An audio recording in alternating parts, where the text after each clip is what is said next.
And we're in. Welcome to another episode of Salisbury Anarchy. Logres United. The year is 507. As we end 507 tonight, we are going to introduce our players. And then we're going to quickly roll right in.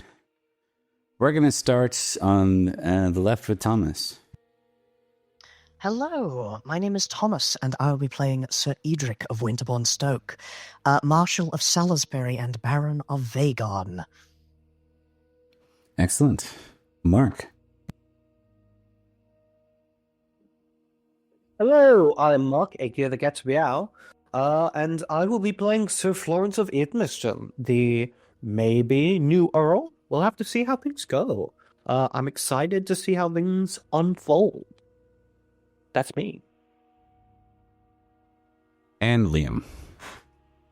Hi everybody, I'm Liam. I play a Baron Virgil de Durnford, the undisputed champion of Logres, of all of Logres, of Salisbury.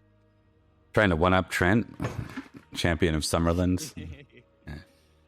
Okay, we're going to go ahead and dive in. We play Pendragon across 3 games right now, so the things are spread quite round.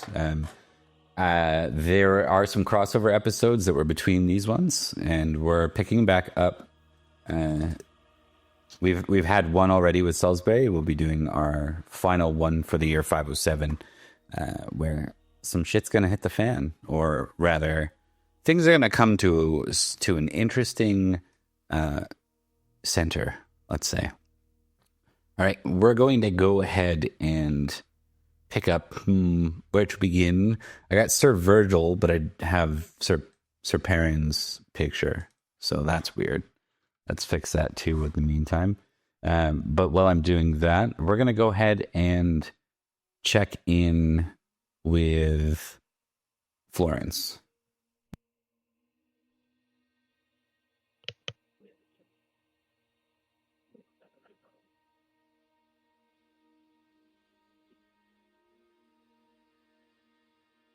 Florence, as we move into the fall, you've occupied Great Bridge in Summerland now, King Cadby's main seat, for the last couple of months. At this point, you receive a messenger from King Idris.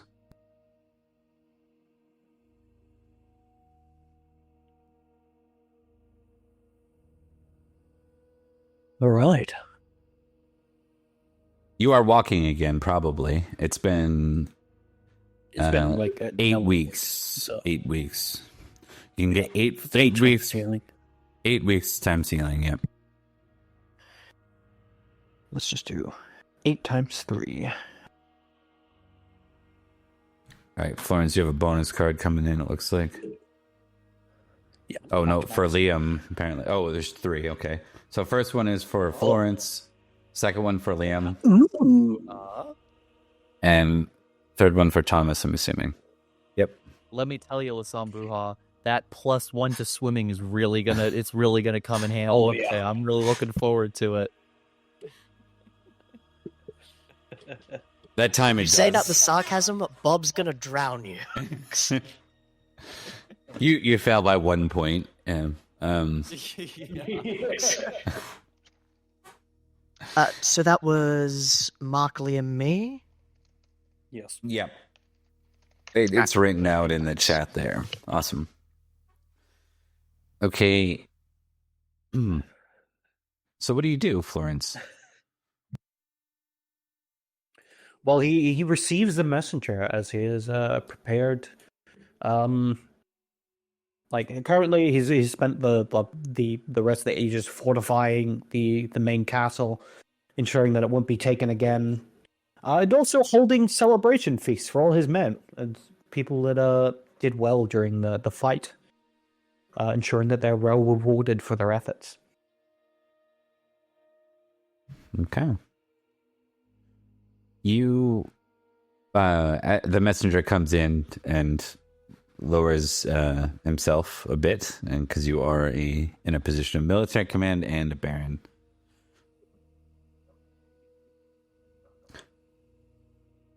Well then, do you messenger? He walks over and he hands the rolled up scroll. Presumably, if you have someone acting like as a herald or an attendant or a steward, he would hand a scroll to them. And then he would say, by order of King Idris, Sir Florence, you are to take your army and return home. Very well. I am at my king's command. This would leave Meliodas, who has arrived. So you find out that that's something I didn't cover with you. Nanteleod, it appears Nanteleod went through Salisbury, invaded Wells, and then marched north to Bath. Meliodas, given you weren't there still, Meliodas fled north and around to Great Bridge because he knew where you were going. And he's been stationed in Great Bridge with you for 2 months now. So it doesn't look like he's being recalled as you get the order to do so. Okay. I assume he's supposed to hold Great Bridge while I'm gone, but that works. Do you want to talk to him or anything before you go? Oh. Inform Meliodas that he is leaving and would give him like a rundown of all the changes he has made and weak points he has spotted in the defenses, and kind of goes, I trust you with this, my friend. Hold the city for our king. And I'm sure, well, if there's anyone I would trust to do so, it would be you. Give my regards to your, to the king and to my nephew Mark. Of course. With that, we would march south. All right, roll me a d10 there, bud.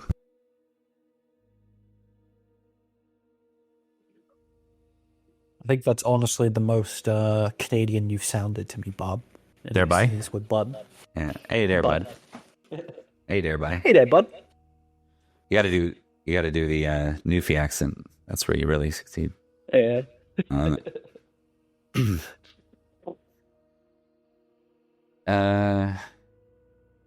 All right. So, ride home's peaceful.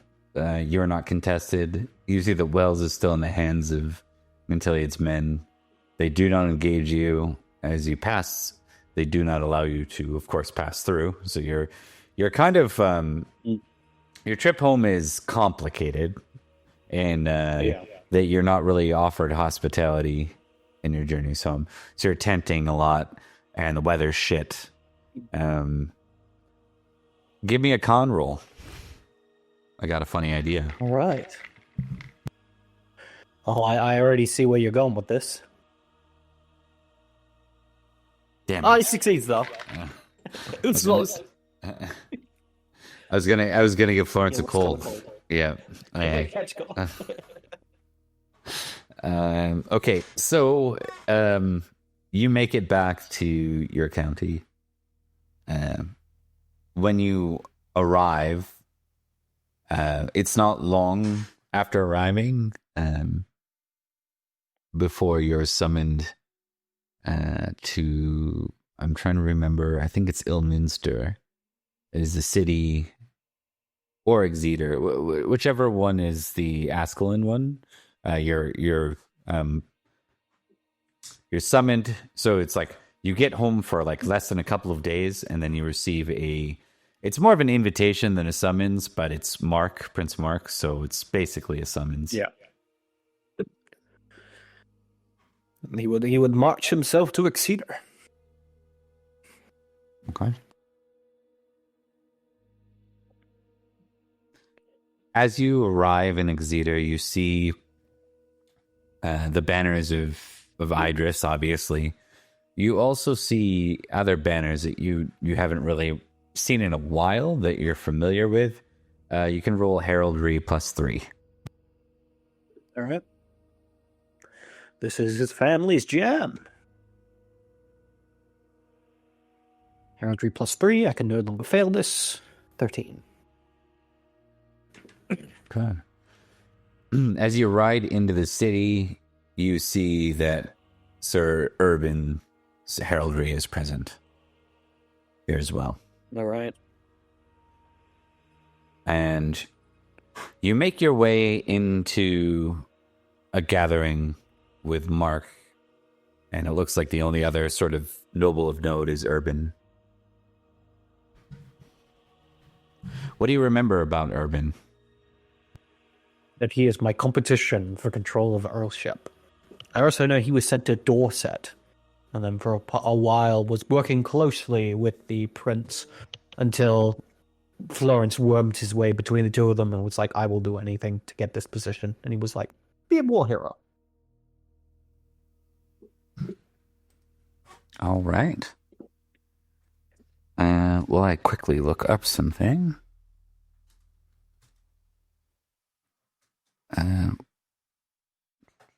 I just gotta check.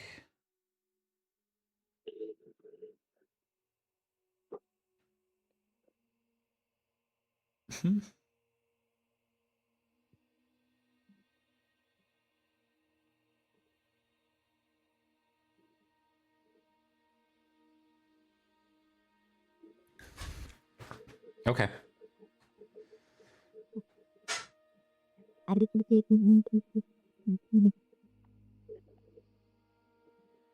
So after a minute of kind of waiting, you're brought into a room, and you see Mark here, and you see Urban's present.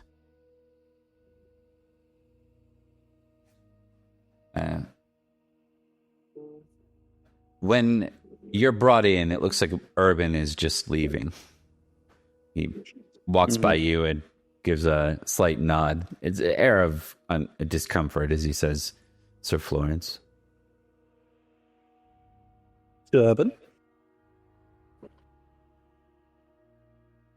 With that, he'll continue on.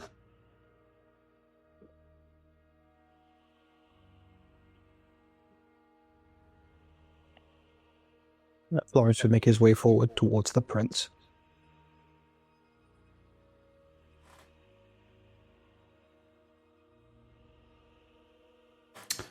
Once you get in the room, the door's shut, and he has his personal guard. Your personal guard are left outside, as proper honor would fit, given he's a position of your liege lord's son. But given it's Mark, it might still leave an air of discomfort on you. Yeah. Mark. Anytime he could just decide, no, you're going to die. As you come in, he says, "Welcome back from Summerland." Or Somerset these days, I suppose they're calling it. Indeed. I dare say the conflict was a complicated one.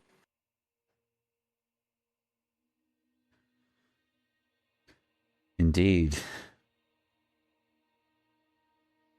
It seems that Nanteleod invaded Wales, and the Lord Commander of Wales wasn't present. Indeed.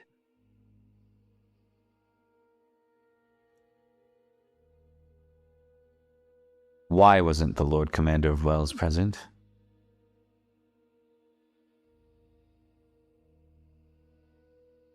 It was due to an inkling I had. A suspicion. I did not think Nanteleod would bring his full forces down into Bath and then down further. I knew he would try something more devious. If I might speak plainly, my lord, had I been in Wales, I do not think it would have changed anything. His forces were far too great. However, as I marched what I had of my forces that was appropriate towards Bath, it allowed us to successfully protect the castle and then continue on to conquer Bristol and the two towers. Twin Towers? That might be a little too. You can call it Two Towers is fine. Great Bridge, we get it. Yeah. Great Bridge.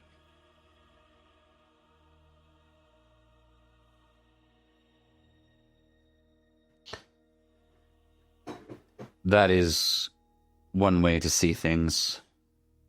But if we go with that way, you'll face my father alone in this. He's one that prefers obedient men. I prefer. Then what is your crafty. suggestion, my lord?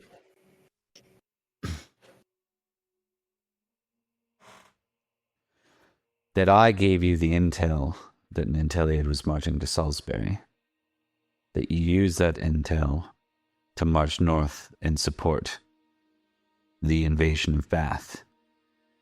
And then on your own position, you took the opportunity to siege Great Bridge. Great Bridge will be seen as a success.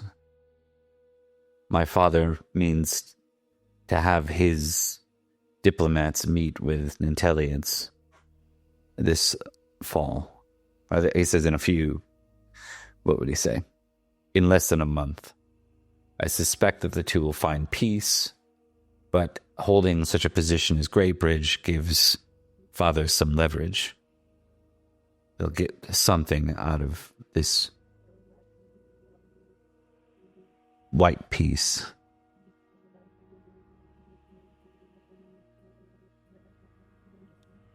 Of course. Well, I am, as always, a humble and grateful servant to my lord. And when I am offered such important strategic advice from my prince, I always follow it.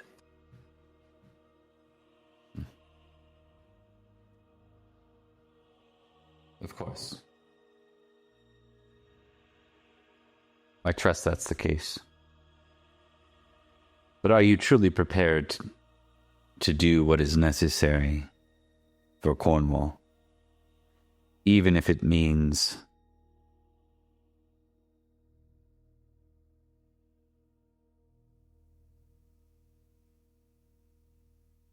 I need to know that your loyalty's here and not with Logres.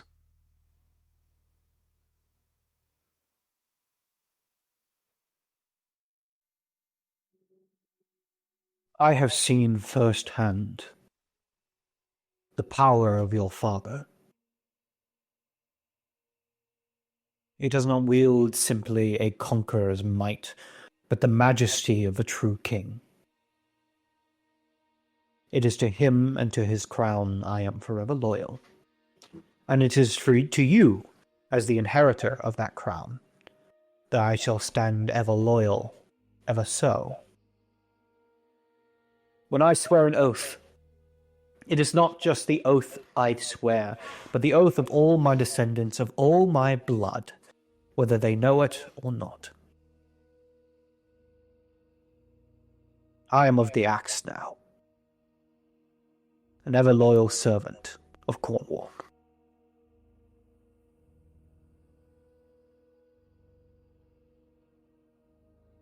Then we will arrange such things to be said. And when winter calls and awards are mentioned, it will give me the opportunity to suggest that I believe we have more than an interim Earl of Ascalon, of Devon. You honor me greatly, my lord. In the meantime, I need you to prepare. Ready within your barony foot soldiers. The fighting commoners. I need them prepared for next spring. Of course, my lord. I will ensure that they are ready.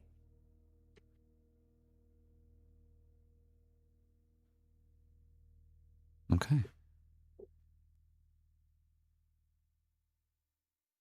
As you walk out of the door,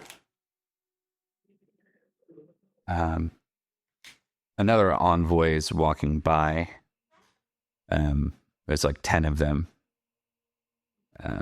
Give me a recognized roll +5. All right. 8 success. 8 success. All right, give me 1 sec here. So I can't find what I'm looking for. And everything's being really slow. Great success.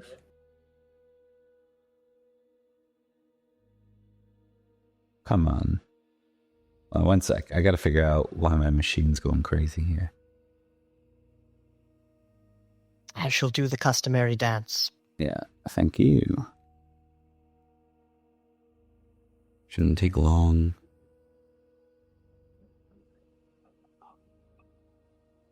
All right. I appreciate the techie dance. It's been a while. We appease the machine spirits in the way they choose. And now the holy oils. I like how the conversation started with, so why weren't you at your post, and how did you give us the only win we had in that situation? I mean, he did that very much on purpose, because privately, he asked Prince Mark, and Prince Mark told him that He he said could. yes. Yeah. Indeed. Okay, that should help. Looks like it's behaving a little bit more, so we will see. If not, I'll cry. So as you're exiting,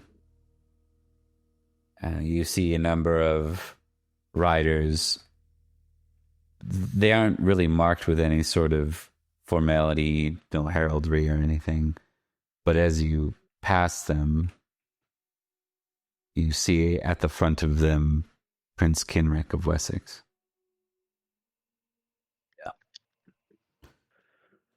That is what I thought. Kenric nods to you and then continues on in. And as you kind of turn to observe, you see them being welcomed in and the door is shut. Yeah. Out of curiosity, with the nod he got from the prince, did it look like he actually recognized him, or was it just like there's a knight, then moving on?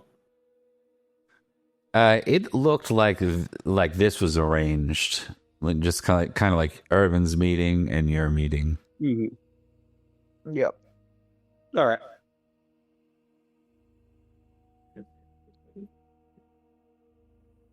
With that, Florence will carry on home and do as he has been asked.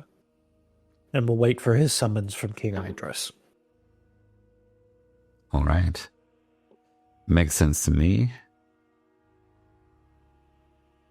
All right, so we're gonna move forward from there. We're gonna move into a view on. Let's see, who do we go to next? Virgil. Hey, I'm Virgil.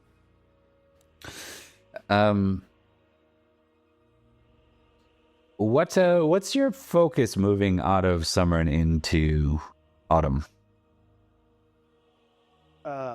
Well, we need to secure our borders, but there's not too much we can do on that front. Devices is ready. The other castle that we've been working on is getting there. But we're getting attacked by Wessex, by raids, right? So I think it's up to you which one Virgil prioritizes depending on what's more interesting on you, but he can either help oversee the construction of defenses at the southern castle with Helifir. He can spend some time or figuring out what the situation is with Squiring or Earl Robert, or he can specifically go around and start leading the patrols, the hounds in some patrols to try to make sure that we're not raided at a critical time where we need our forces to be ready and fresh. You tell me what's most interesting to you. let's roll a d3 because I think they're all interesting to me, and I think they're all important to him. We'll say in that order, right?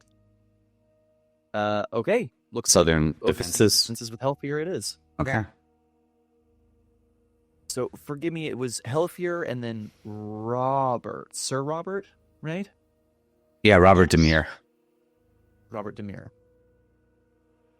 I think Virgil over the last year since these defenses started getting constructed here, I think he's made pretty regular trips down here.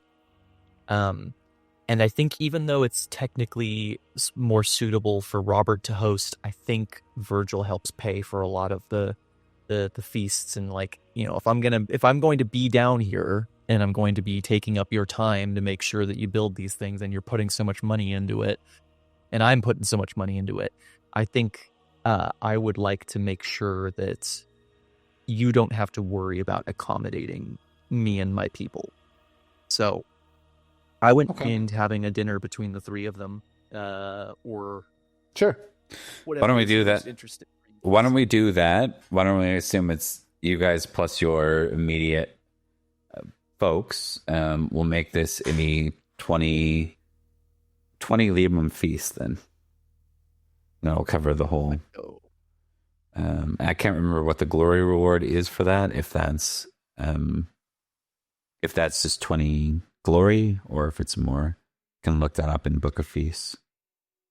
I think it's 20 glory. Let me take a quick look. Yeah. I'm gonna go ahead and see what is being cooked. Roast herring, cockatrice, and turnips baked with cheese. Cockatrice time. Yeah, it's been a Trees warning. Yeah.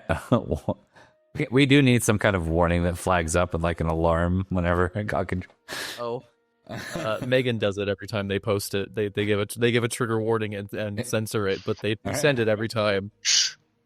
That's true. Roll me a D10, good sir. Yes, Captain. D10's my favorite kind of dice. Okay. 9, sir. Goes nice and smooth, so there's no curveballs in this other than just who's meeting.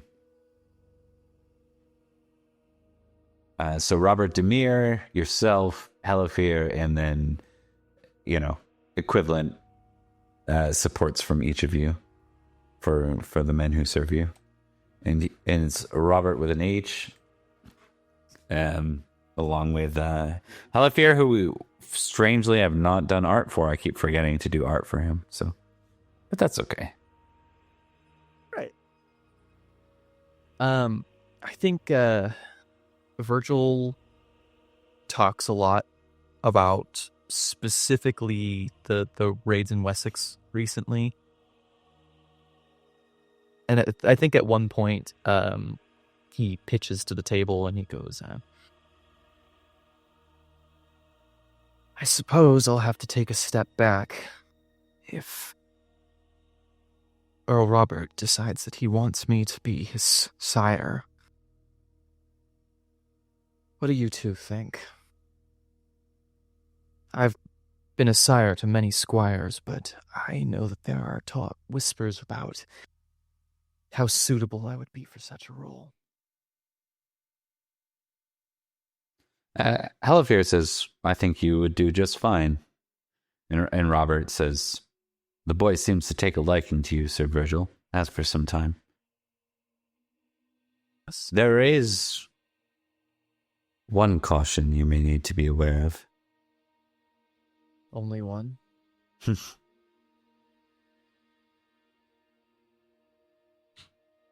The boy's recently been taking a liking to stories of Sir Geron de Newton. He found out that Geron was knighted at 19. And he's been speaking quite loosely about seeking the same. Boy's always been eager.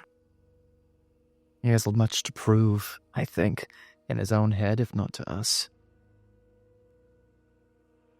I wonder Things are the way that they are for a reason. But the boy has already shown an adaptability to the times that we're in. That could prove dangerous to him. Should we find one land and one king once again? But I don't see us coming anywhere close to such things. Not for a very long time. Maybe some of the ways that we've done things have always been wrong. Or maybe they need to be more flexible.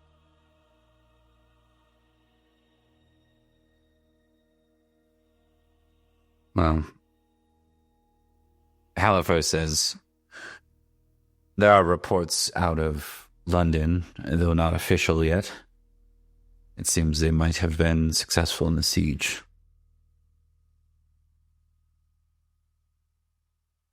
Good.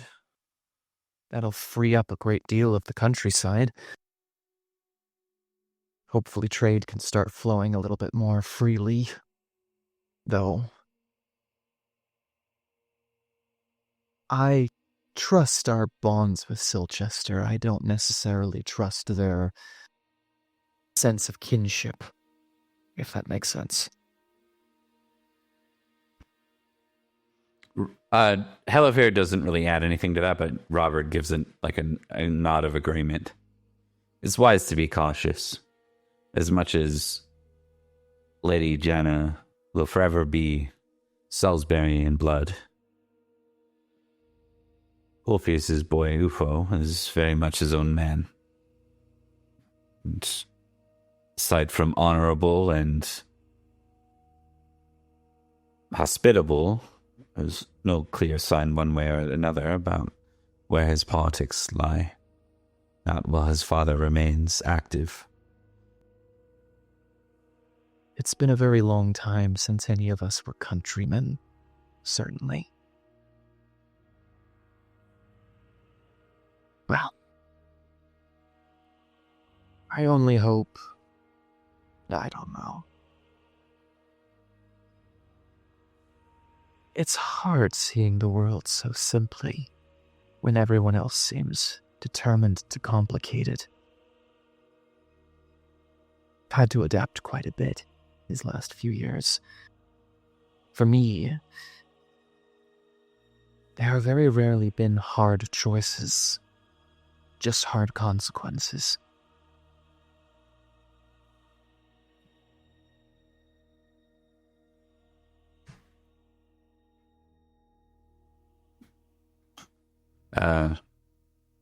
I think there's everyone's just eating quietly at that.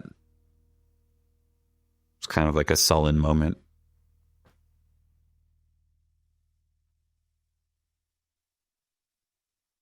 I have a feeling that we'll kill a king before this is over. Salisbury's always been small. But the giant's dance rests here. So much has centered the eyes of fate here and on the knights here. I think Salisbury, if we survive this crisis, might be the front runners, the vanguard into a new age. Whether or not that age is one of darkness or something else far less plausible remains to be seen.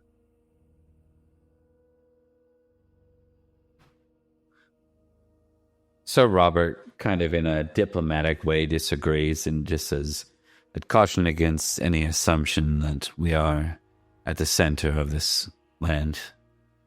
We are not London, and we are not Ulfius's lands. But with that,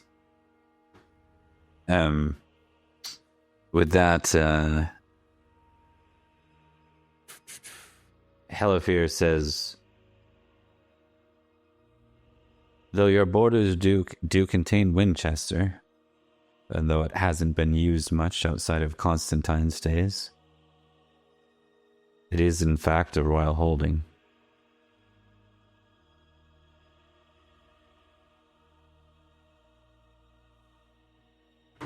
I'm very curious to see how things will change. But as many of us know, we have all clawed through much to get where we are. I don't blame others for being unwilling to relinquish what they've gained. I have trouble accepting that myself.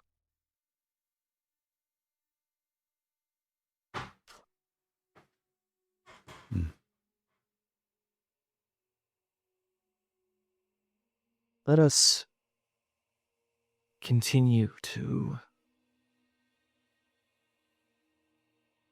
honor the pact that we have made here. I have a feeling that in the days to come, connection the three of us and our families share will be the foundation for something very strong.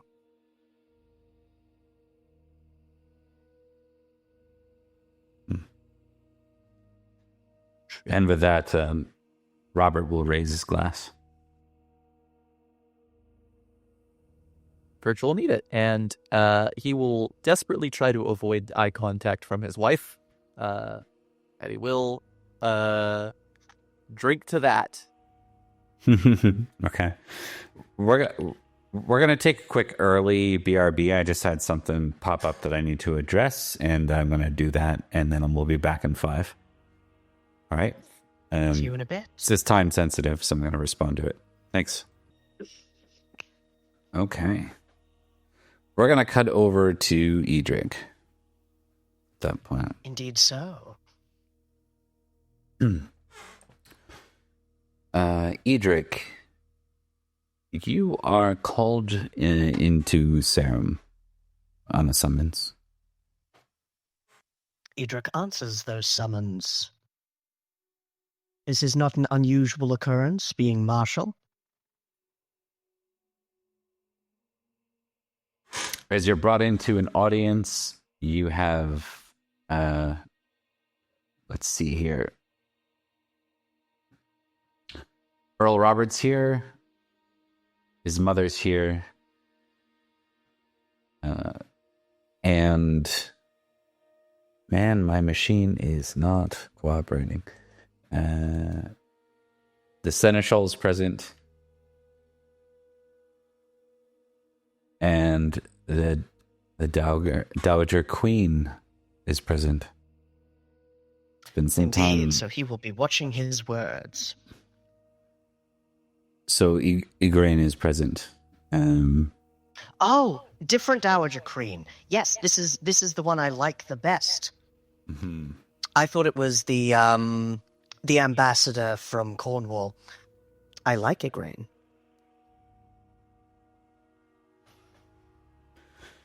Shame all her daughters want to kill me. I mean, Whose fault is that? yeah. Gorlo's. Obviously. Ooh, yeesh. Not touching that one. Yeesh. Okay. But yes, he will bow before all of them. Earl Robert, Countess Ellen, Sir Rufus. And it is still Queen, so I think it would be Your Grace. Indeed. Yeah. So she nods with a kind of a warm smile to Edrich, a familiar face, and the others welcome you in. The doors are shut. They're not always shut for these conversations that would incur some form of privacy.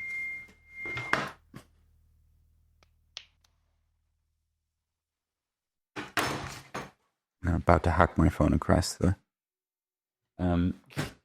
So, at this point, Lady Ellen is the first to speak. She says, "We have good news out of London.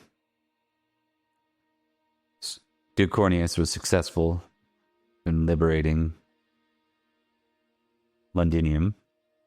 He is settled into the White Tower. I am glad to hear it. Though Duke Corneus and I have had very few positive dealings, that is fewer knives near the backs of our allies, and a blow for victory struck in our heartland. Trade will be able to resume soon. Robert says it'll be good for everybody. Now, if only we could build a proper navy. Perhaps when the matter of the Saxons is settled, the Seneschal says. Indeed. With their forces both here and from the mainland, it will be difficult to fully, project our power and our economy. With that being said, before I start talking about matters close to my chest, perhaps there are other matters to be discussed that may touch upon it, and that of the Saxons.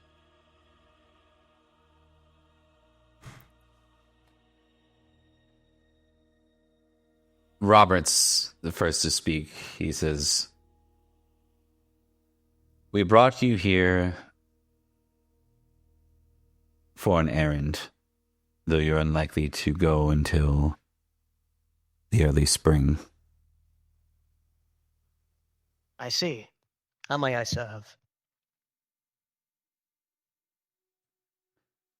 We need someone with your robust skill set, Edrich. And he looks to his mother, and his mother gives a nod. Seems that she maybe is the mastermind behind this one. As she normally is.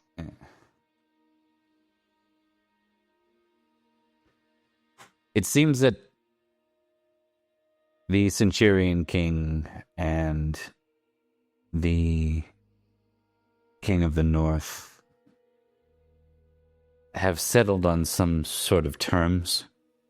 It's unclear to all what those terms are.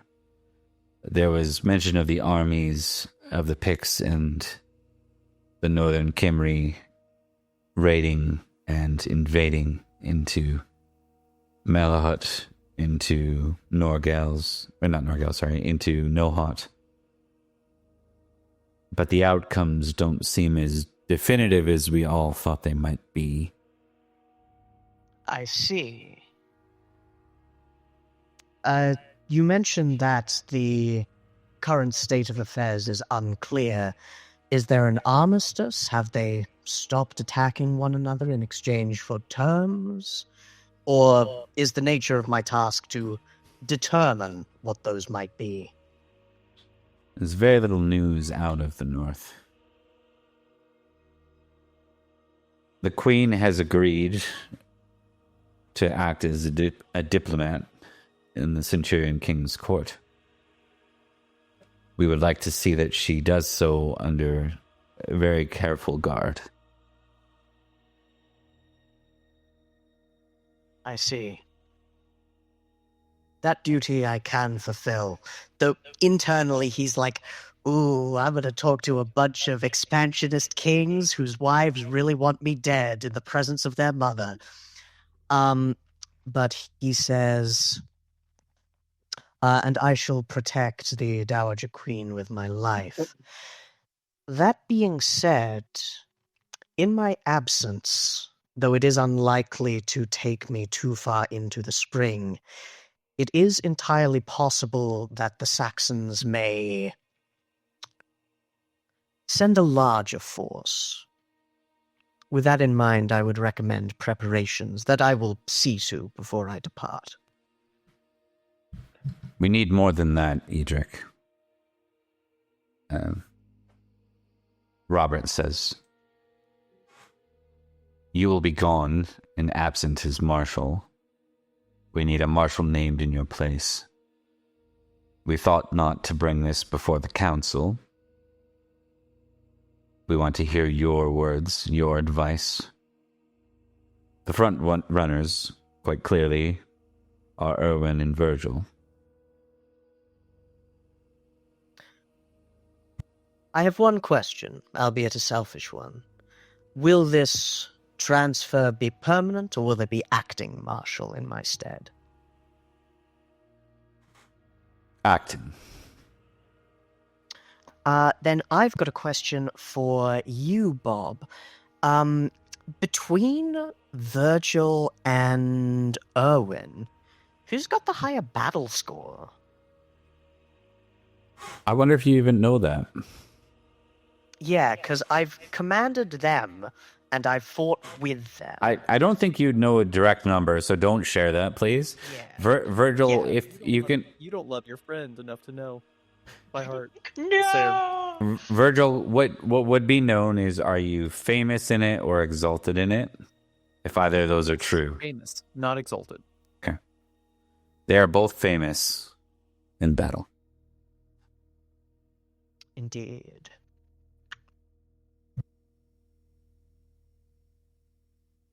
I'd say cronyism's probably the name of the game. I like Virgil, and Virgil's been marshal in the past, and he's done well at it. So Edrich will say, my initial intuition says to grant it to Virgil, as he has had it in the past, when my absence was less than voluntary. That said, I can be swayed from it.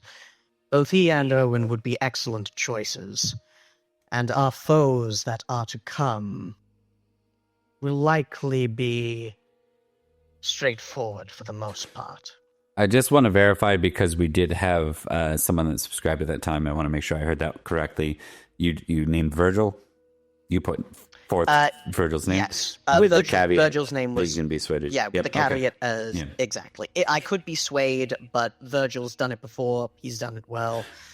I see no issue with naming him there. Robert claps his hands do something foolish. Almost immediately. He's like, excellent. It's done then. Virgil will be... Wonderful.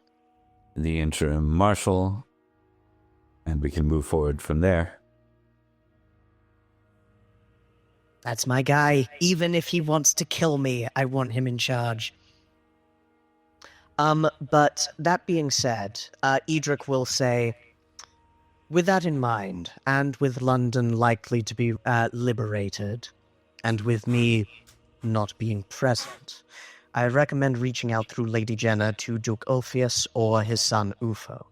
We will need allies or maneuvers for the upcoming Saxon invasion, which I believe is likely to happen in the next year or the year after. Or Cornish retaliation, I suppose. But that's more out of their way. Lady Ellen says, you'll need to break the news to Erwin yourself, Edrich. I understand it. I understand that you had some long-standing agreements in place. That was if I died. I'm not dead. So Edrich will say, indeed so. I foresee few problems. If they do arise, I will speak with you all further on this matter.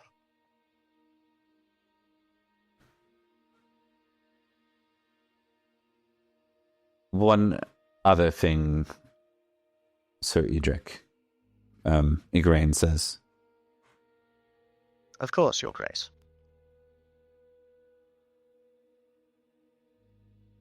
I wish to hire additional support and aid once more. Have you heard from the mercenary known as the Black Dog? I have encountered their name in the past. In fact, recently, their name has been popping up more and more often. It seems that their skill in battle is not to be overstated.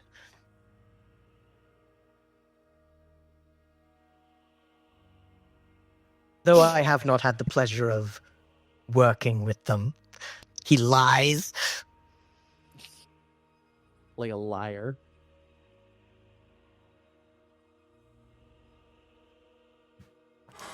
All right. I think we'll move away from that scene unless you want anything to happen. Oh, roll a d10, actually. Need to check that part. Let's do it. On the way out, I get shot in the leg. 8. Squares! Prepare for battle!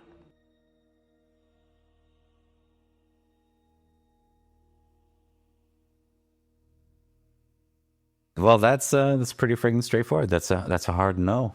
All right. So, with that in mind, we move into our first feast. Indeed. The winter feast. I mean, Christmas feast. So we will do so. We can assume that Edrich has gone over matters with Virgil. I think with meeting with Erwin. Why don't you give me a courtesy test? We'll do this kind of in a high level. Just give me a straight courtesy test. Let's do it. I'm not invoking a passion because why would I? These are my. This is a coworker thing. They're fail. Wait, hold on. Did you have a +1? No, that's a different one. That was for So Florence. close. I have mercenary. I have merciful, arbitrary, and javelin. Deeply unfortunate. Well, don't worry. If we do this in a pool, then I can use my swimming bonus and we can compensate. Did you have underwater courtesy available right now? You have underwater courtesy? I actually have a family bonus for underwater courtesy. I get a +5 to it, so it's currently at 2. Okay. Am I rolling courtesy as well, or is it just Thomas? This was more for Erwin. I think we can assume that Edrich and I mean it's only good news for Virgil. I would imagine. Oh yeah, Virgil. I think literally goes. It's about time. That is not the reaction you want to have in front of the still acting marshal. Wait until I leave the room before saying that. No. All right, fine. I changed my mind. No. No, it's all fine. Okay. Erwin's left. You can tell Erwin's just feels a little bit snubbed, but he doesn't make a big deal about it. He kind of just keeps it clean and short. Looks quite stressed. Do you want to ask anything about that stress? I will, because I know that his lands were a little bit attacked recently. What's been going on with Sir Erwin? Is everything okay up in his neck of the woods? As far as you've heard, yeah. Nothing. So why the stress? Are you gonna ask, or are you gonna snoop, or are you gonna gossip? I will absolutely snoop. I am the chief snooper. But I believe in this case, since I was just talking to him, I owe him the courtesy that I failed of. Sir Owen, you seem ill at ease. I hope this news did not come at an inconvenient time. Not an inconvenient time, Sir Edrich, no. I just question whether Sir Virgil is the right position for Marshal. He is reckless, after all. A good soldier, but reckless. He is beloved of our Earl, and he has, in the past, taken command when I have been incapacitated. I have no doubt that you will be working closely with him, and you will be able to temper that recklessness. War is coming to Salisbury. I predict it, and it is a shame that I cannot be here once again to defend it. But I know that between you and between he, it will be in good hands. Very well. All right, and then he'll he'll give very brief, in his goodbyes, but he'll depart. I think that's it. I think when you walk away, you made mention to he's beloved of the Earl, and it's like, so that's it. Yeah. Oh, that's why. That's why he's getting the job. But don't say yeah. What do you mean? I think sometimes you gotta do a little bit of politicking so you don't get blowback from anything, even though the choice that you made was the choice you wanted to make in the first place. I want you to be Marshal. I also don't want Owen to be mad at me. It's so fucked up. Okay. We're gonna move to Salisbury Feast here for Christmas, and I assume that Florence will not be present at this one. Is that correct? He'll probably be present in Cornwall.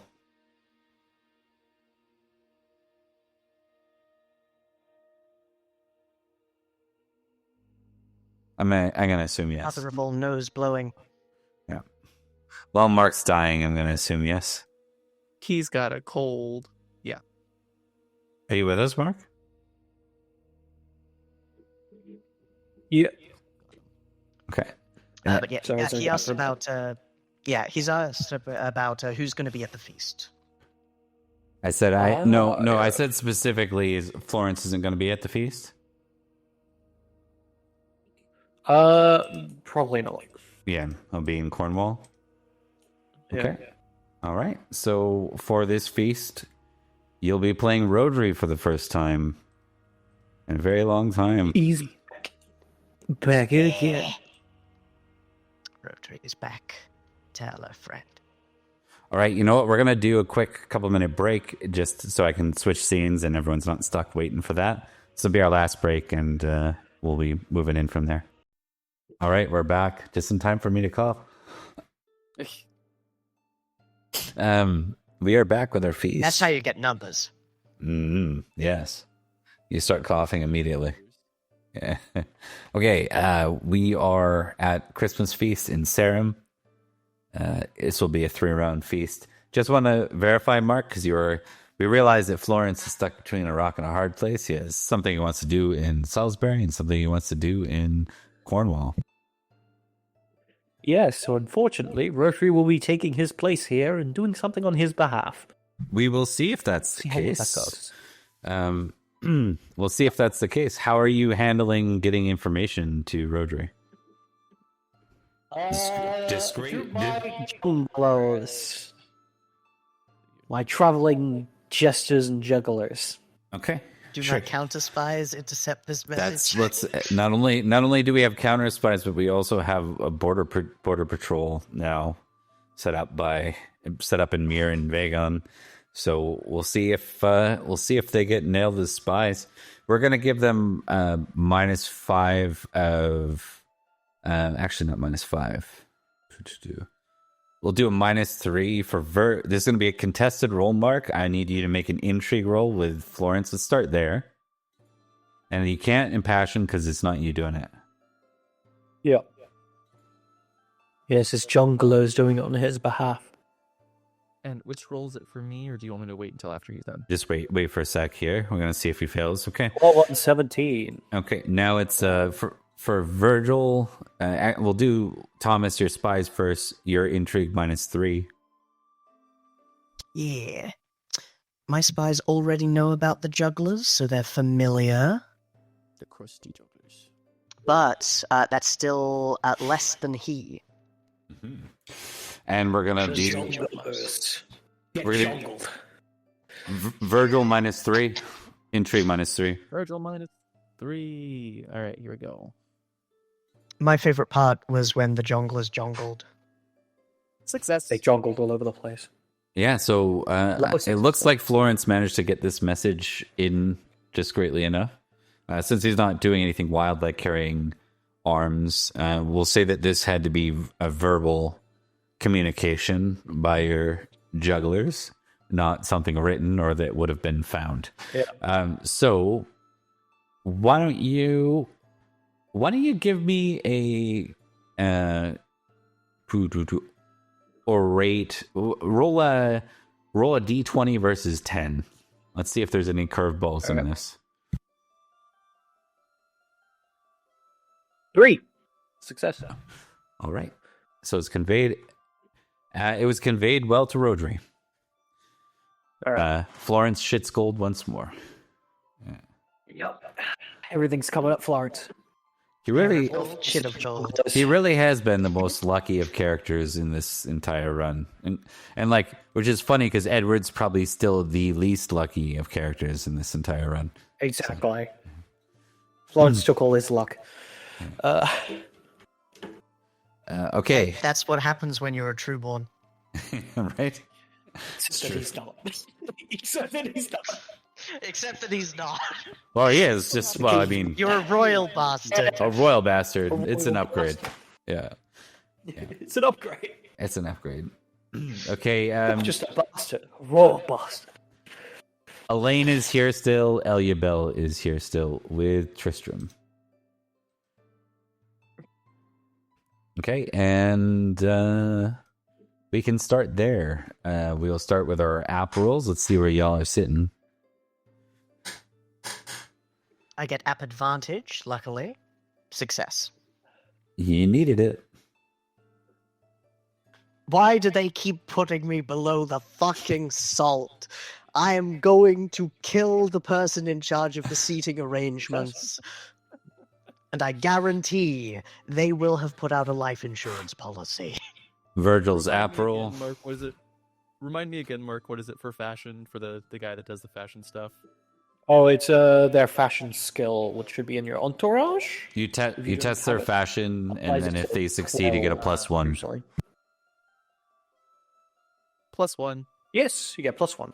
You also get a +1 for any wealth you spend on your appearance. So any jewelry you buy, yada yada yada. You can I still in love the that shit ages ago. in 6th edition. I love it. So if you buy stuff with wealth like that, then it goes to 0 the next year, and then into negatives from there. It's like, oh, Yeah, that's like 2 years ago. hitting your wardrobe. Yeah. Yeah. Oh yeah, that's so last season. Looking for a clue? Here's a clue. That's a fall color. Purple's a fall color. It's the middle of May. All right, Edrich, Virgil, then Rhodri.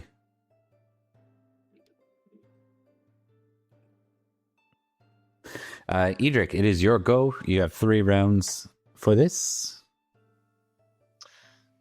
Okay, so first thing I'm going to do is draw some cards. However, Sir Uther and Lady Jenna, are they still there? Yeah, we'll say they're here. Okay, cool. Alright, I will prepare by drawing some cards. A lady departs. Keep dancing. Bloody likely. Christian blessing. And a serving girl flirts.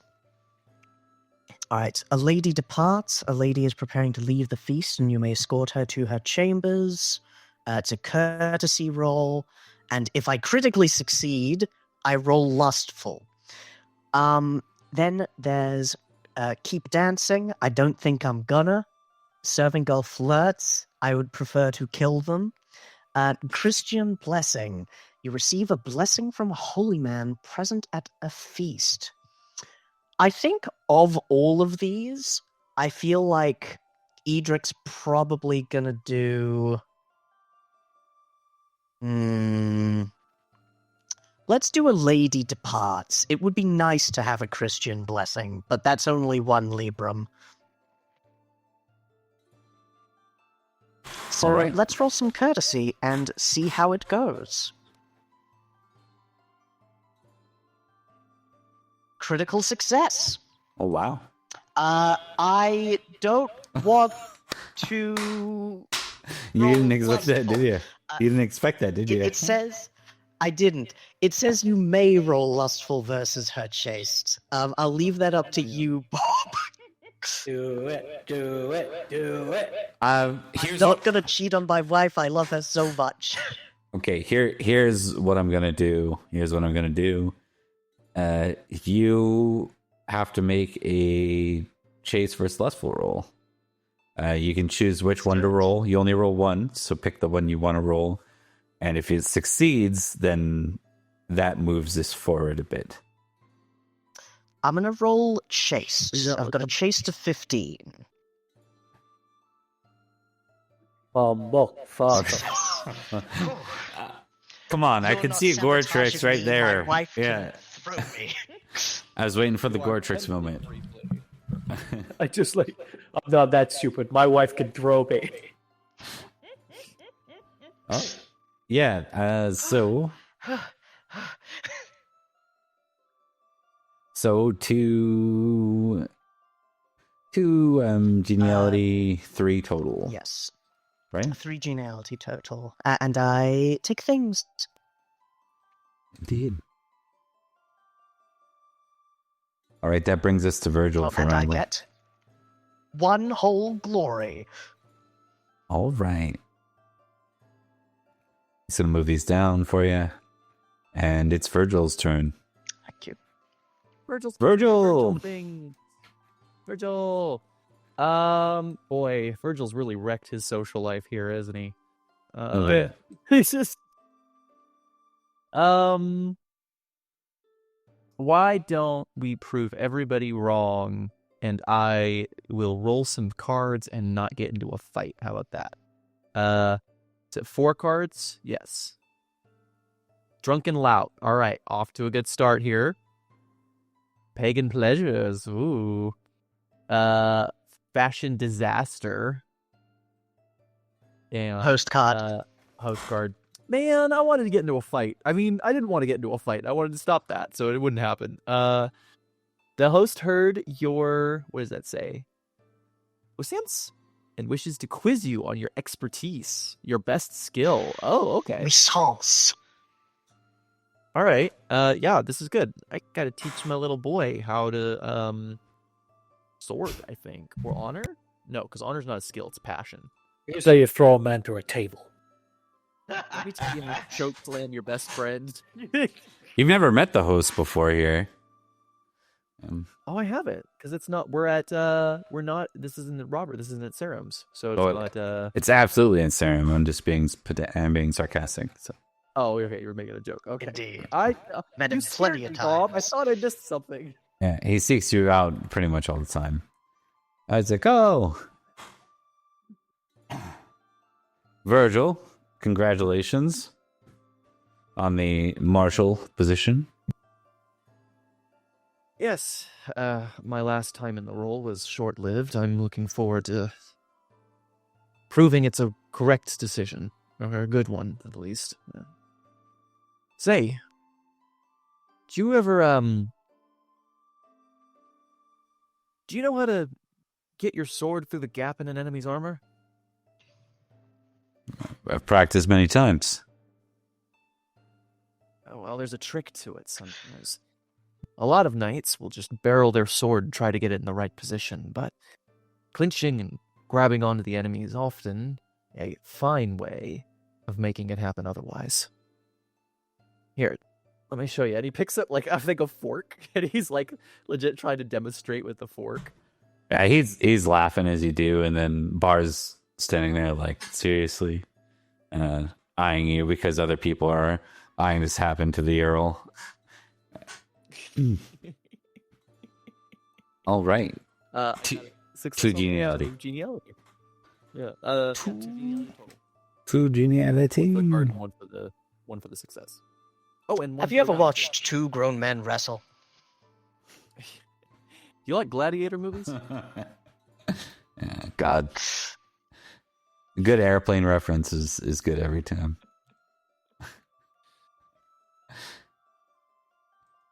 All right. That brings us to Rhodri. Round 1. Everyone's dying. Oh, Everyone's dying. Rhodri is going to start off by drawing some cards for this first round.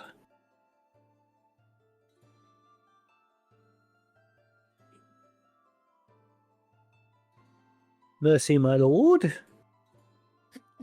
And regale the host. It's regale the host time. Yeah.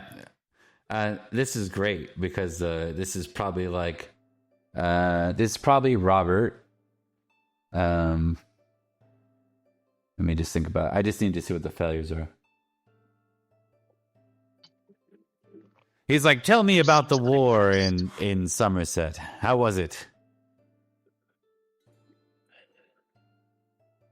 Rhodri just kind of turns to look at him. Oh, sorry, you're Rhodri. It was my bad. It was my bad. Hold that back. He'll say, tell me about London. How was your time there? I heard you were rewarded. Yes. It was quite the engagement. But the Saxon menace was ripped from the city. Before you go any further, let's get your orate, just in case you fumble or something, so you can change it. He'll use hospitality.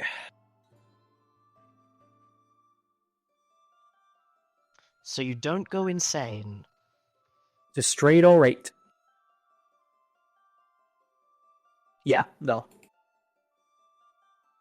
Do you go into like boring, or do you just give him like the least exciting answer possible? Like, what does this look like? Why, you know what I mean? Why is it? I think he's been like so out of like the courts for some time. He's because basically he's coming over and being like, tell me this exciting story about how we won the war, and it's like, we fought like hell. Many people died, and it was honestly a Pyrrhic victory. And there was lots of death on both sides, but in the end, the Saxon got what they deserved.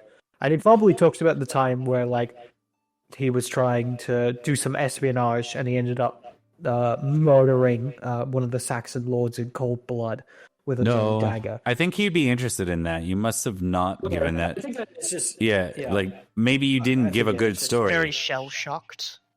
Yeah, this I probably think wasn't much like defining moment for Rhodri. Like Rodri's been through stuff, but nothing like that. I mean, that's not knight detail. Yeah. He's skilled in it, but the long term of that, maybe you just give a really uninvested and de-invested answer. Like I think it works. Yeah.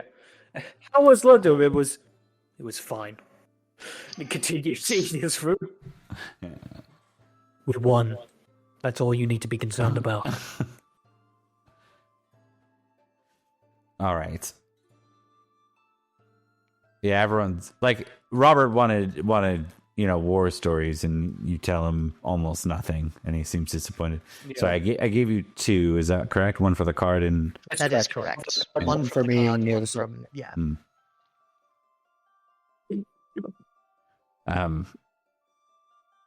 As like Rhodri's leaving, Robert's like, I would have had better stories if I went.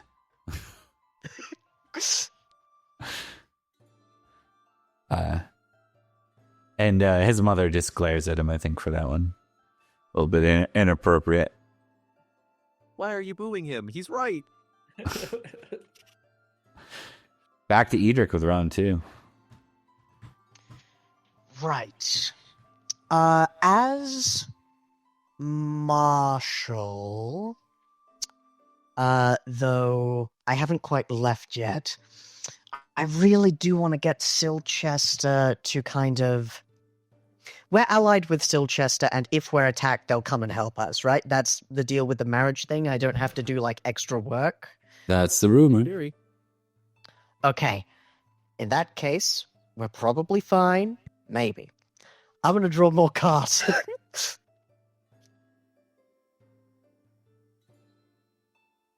Because I really want their help. But if we've mostly got it, lead the dance, good fucking luck. Story request, passion, and minstrels sing. I have played the horn once to organize troops. Lead the dance. A lady is picked to lead the next formal dance, and she chooses you to join her. She came back from the room. To tell us. Same lady. Why did you want to return to the room if you would return immediately after? What's her deal? Something's up with her. Keep an eye on her, he says to one of his knights. Passion. During a conversation, a fellow guest says you lack passion. I think I will... I think my last thing that I do in this place will be to absolutely glare at this man. But my question is, what passion? I think I'm probably going to go with my exalted passion. Probably, and I think I know why this might come about, mostly because of the calculating way he handles a lot of like troop movement and the aftermath stuff. Like he can look at a battlefield full of offal and death and go, "That went well. We can recover." So I think people are accusing him of not being very vivacious, of having a cold heart, and they're right. But within that cold heart burns a great fire. So I'm going to roll Love Family. And I say everything that I do for Salisbury, for my house, for the greater Isle as a whole, I do for a greater good. I do so in the name of a grand strategy, and I do so for all of us and the betterment of all. Though you might not see that I am happy at times, that is because I am a very exacting man. And though you might see the anger and suspect it comes from elsewhere, I assure you are misattributing where it arises from. I care very deeply about what is to come and about what happens. And I also imagine that you did not think that I could hear you from the other side of the court. I hope you will learn this lesson. What's wrong with him? Oh, okay. I'm gonna double back because I don't like that. It puts Edrich in too much of a powerful position. No, I think he says, whoever this is says this to your face. There's no you overhearing it. Excellent. Because that's what it sounds like. In that case, because it's very well. Yeah. And to say this to me before I leave for an extended period is an interesting strategy, if not a bold one. You are wrong, and I hope that my explanation has elucidated as to why. I'm gonna throw some monkey wrenches in as I normally do. Do it. This is Cato. Someone's talking to him. That is Virgil's son. Hey! Someone's talking to Cato about he's down here, by the way. This is broken. Nice. Someone's talking to him Cato. and saying, Virgil's reckless. Your father's reckless. Like this is a mistake to put him in a position. He says he's not reckless. He's just not Edrich. He cares about things. He looks after his family. And Edrich, you hear that? Okay, so I do overhear it. Yeah. It doesn't say it to my face. Okay, Yeah, so that first thing that I said still applies. Okay. Yeah, he'll just like that. Okay, all right. I cared very... But yes, I cared very deeply for your father. And To be fair- indeed... Yeah? I was say, to be fair, Edric's passion does verge on madness. Yeah, I'm a very crazy man. He's gone from 20 in this down to 15 and climbed back up to 20. But yes, he is a very crazy man and he cares very deeply about things. What was the thing that I got from that? I get to tick passion and I get a geniality. Of course, I would like to fight Cato. Oh, you won't have to. Okay. What's the dual factor of that one? That's a failure, right? Yeah, if I fail, then if I'm speaking to a knight, I reduce the passion by 1 point, and mate instead, so I can challenge him to a duel instead of losing a point. Mm-hmm. Oh, if it's a knight, you lose 1 or 3, and you can challenge them to get rid of it. Indeed. So if I'm speaking to a knight, 50% chance to hit them, and not introspect. So that was two geniality total, right? That's right. We are on to Virgil, round 2. Hey, so what's the over under on Virgil hearing about that? What just happened just then? I'd say it's very unlikely, given you didn't establish that you're over there or anything. Why don't you give me an awareness roll? We'll say on a crit, you happen over here. Guaranteed to I'm occur. going to get a +1 on this by using my bonus card. Plus geniality? Not plus geniality. No, in a feast, it's plus geniality. Yeah. Okay, so let's see. My geniality's at 3, so 4. Kato comes over. Dad, Edrich yelled at me. Hey! There you go. This is bad. This is bad for all of us. What's your base awareness? 7. He's asking for glory. Yeah. Yeah, I know. Oh. We'll say. Why don't we say this, Virgil? This is going to have to happen next round because of like the timing of things. You probably catch this at the end of your. Yeah. That's no trouble. Also, just FYI, so you know, Bob, you don't have to panic. Virgil is not going to challenge Edrich to a duel right now. Panic? I'd go make some popcorn. Right now. Yeah.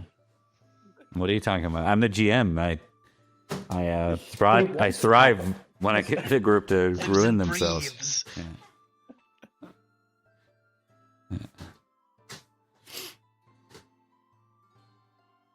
So what is Virgil doing this round instead?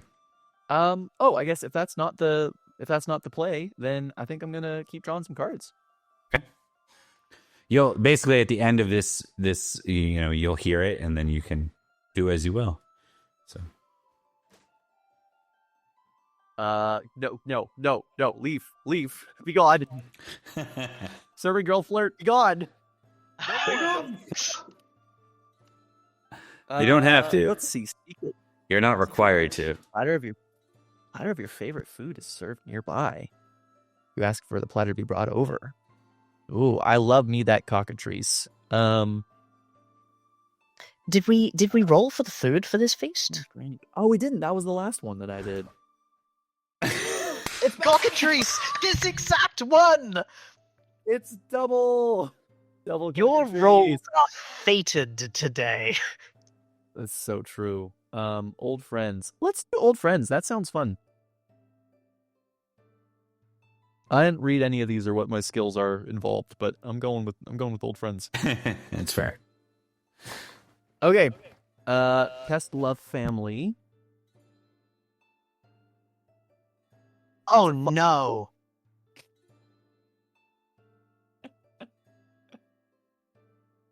It doesn't. So it doesn't say what happens when you fail this. Oh. That's good. It means not much can happen bad if there's no penalty. It's more like for fumbling the passion, though. I do lose a point in it, right? Not if you weren't. Were you impassioning yourself? It wasn't a passion roll. No, there aren't passion rolls. There's impassion rolls. So if you weren't impassioning yourself, you're good.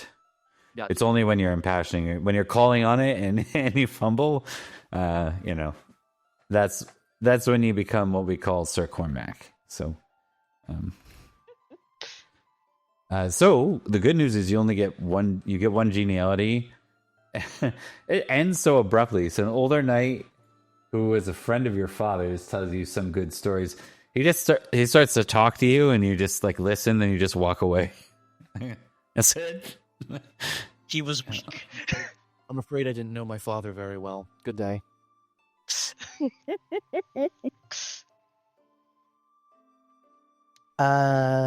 yeah, you should be at 4 now.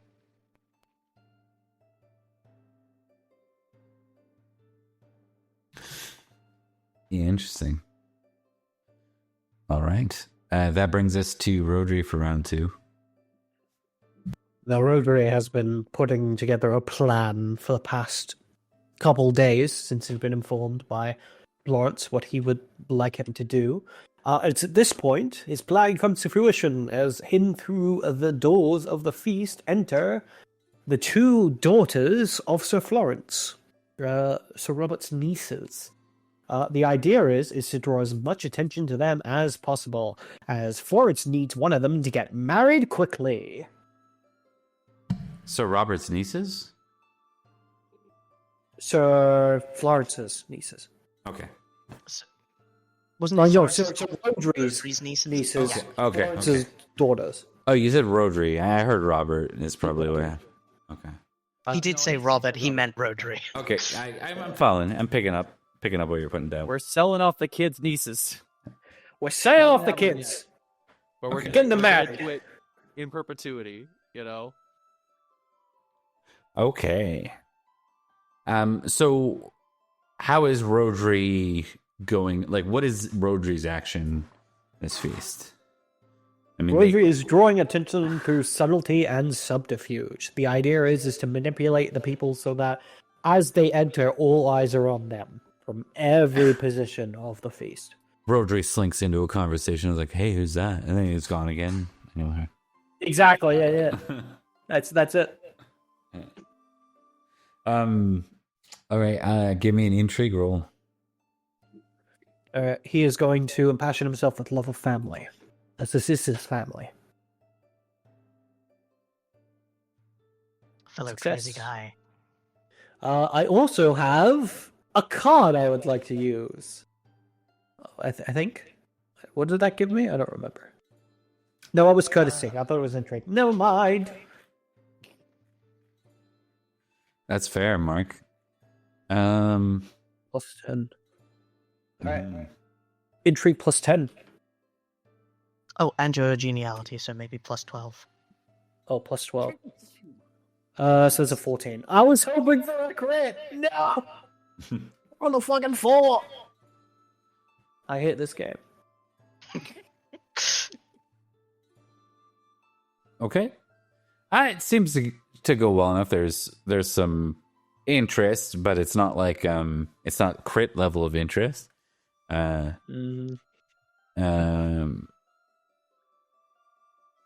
want you to roll. Let's see. We gonna do something real quick. I swear, if I had a son who was older than 7, I would absolutely be looking for some kind of match for him. Hey, never too early to start planning for his future, you know? If Durnford has a daughter of a suitable age, I will marry. Oh, wait, hang on. Well, wait, right now, I think Virgil hates you, so no. But Oh, absolutely. How old is Kato? I'm not dealing with Virgil, I'm dealing with the Beta House, but also Virgil. Kate's been a knight for, I think, 2 years. He's 22. Okay. Anna of Virgil's house is the next oldest daughter that he has. And then Perin... Perin's oldest daughter is Ciri, who's 16. All right, we're gonna do something for you, all you guys. If you all can kind of make note of any of age daughters you have that aren't married to one of your main characters, and you're gonna roll a d20 for each of them, and we're gonna figure out what their gift is, because the ladies get a special gift out of the book. Well, that's cute. Yeah, I have no daughters of marriageable age. I remembered that as I was saying it. That's why I added that part, Thomas. Like a lot. Yeah. What is I have 1. D20? It's just like a random table. 8. 8. Whoever you're rolling for is a natural healer. She gets +5 first aid and +5 surgery. Alright, Regina. What's natural here? What's the marriage age though? I mean 16 according to the books. Oh, 16. Oh, I have one of those. Okay, let me do. I have one of those. We don't highlight it, but that's what's in the books. Yeah. No. Yeah. Okay. D20. 15. Good with animals. Heron's daughter. +5 falconry and +5 horsemanship. That's cute. All right, I have no idea where to mark that. Let's do it. You can always make a note on it. Yeah. Anyone else? I thought you had 2 for Florence, right? No, his other daughter is 15. Oh, She'll be 16 next year. well, I mean, because we're doing it now, you might as well roll. All right. Yeah. All right. Because we're going into winter anyways, so. Do you want me to put this under NPC notes? Sure, Or yeah, are you that guys would- good to put it on your character sheets? I would like to put it on my character sheet, but it wouldn't help. It wouldn't hurt to have it someplace else as well. What's your daughter's name? Ciri, Ciri.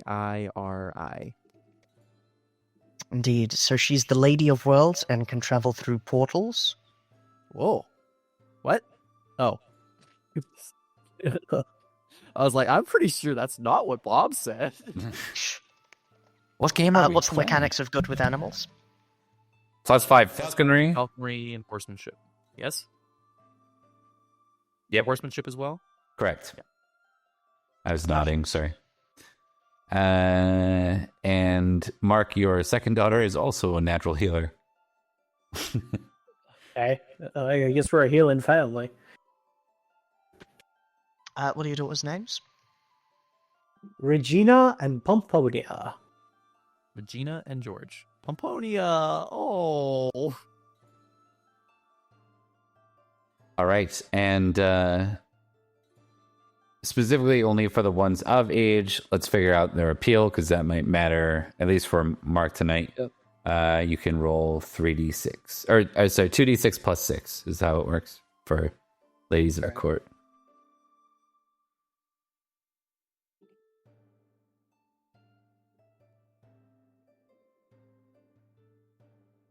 Okay.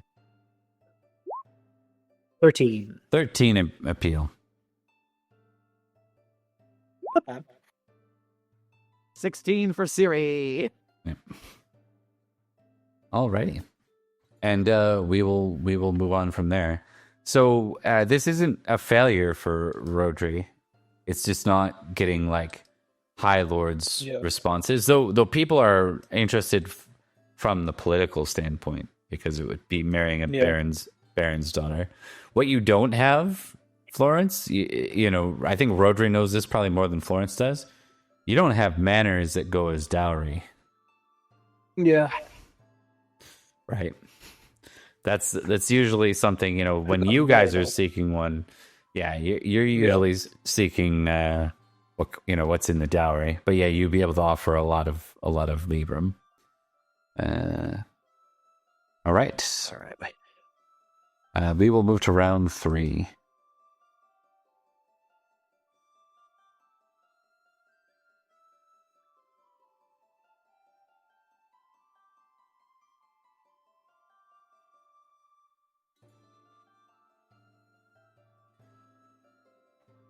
Okay.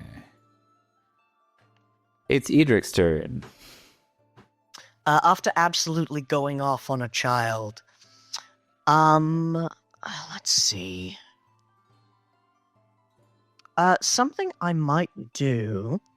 Of these people here, I think I'm leaning towards Lady Violet. I want to see if I can ask about the political situation up north, what I'm going to be stepping into alongside the Queen.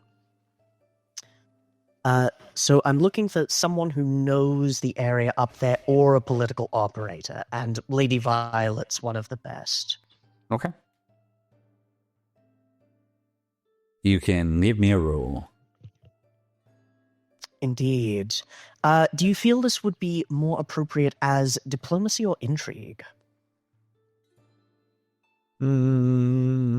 Intrigue with her. She's not a position, like she's not in a position of land holding, not a baron or a banneret or. Critical. Okay. Would have been a critical without the geniality too. You can jump into the conversation, and I will play along. Indeed. He swoops, and where there was once empty air, there is now Edrich, as he goes, Lady Violet, it's a pleasure to see you again. Sir Edrich, pleasure to see you as well. I hope that everything's okay after the raids. They are, as well as can be expected. A number of livestock were absconded with, but if the harvests are good, we will be seeing them replenished. The peasants are scared, but they always are. That being said, there are a number of duties which will take me away from this country, unfortunately, and into another county, namely Malahout and the lands of the Centurion King.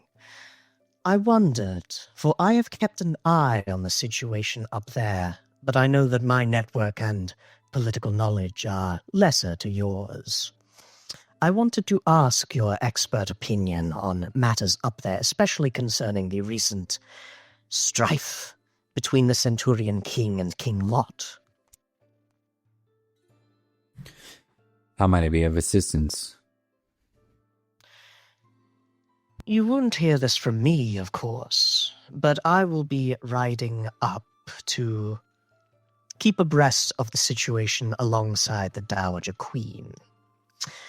Obviously, the wives of the northern kings are the daughters of Golo and likely bear me no good will.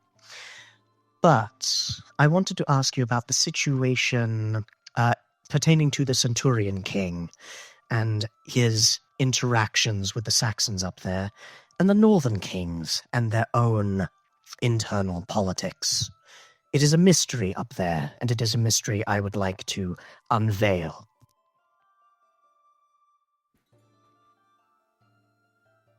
Basically like a sit rep. Yeah, things are kept under close guard. What we can say is that King Harut is...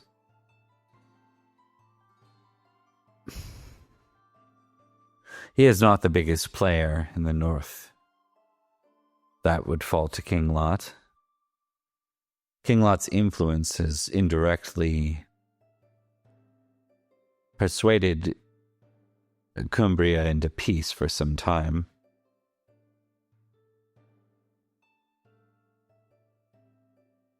I So think... King Lot could build his forces, or for another purpose?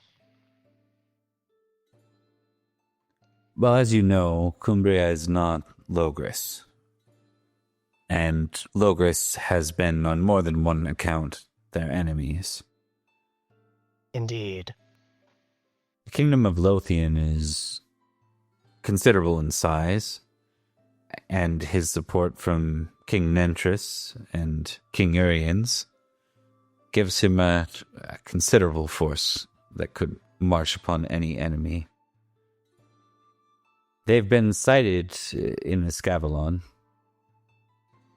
I believe also in the lands of Leo de Grants. They are keeping abreast of the situation about Nanteleod's claim to become High King. I believe it's Lot who sees himself as such. That is my understanding as well. His ambition and ties of marriage have him uniquely suited to be in such a position.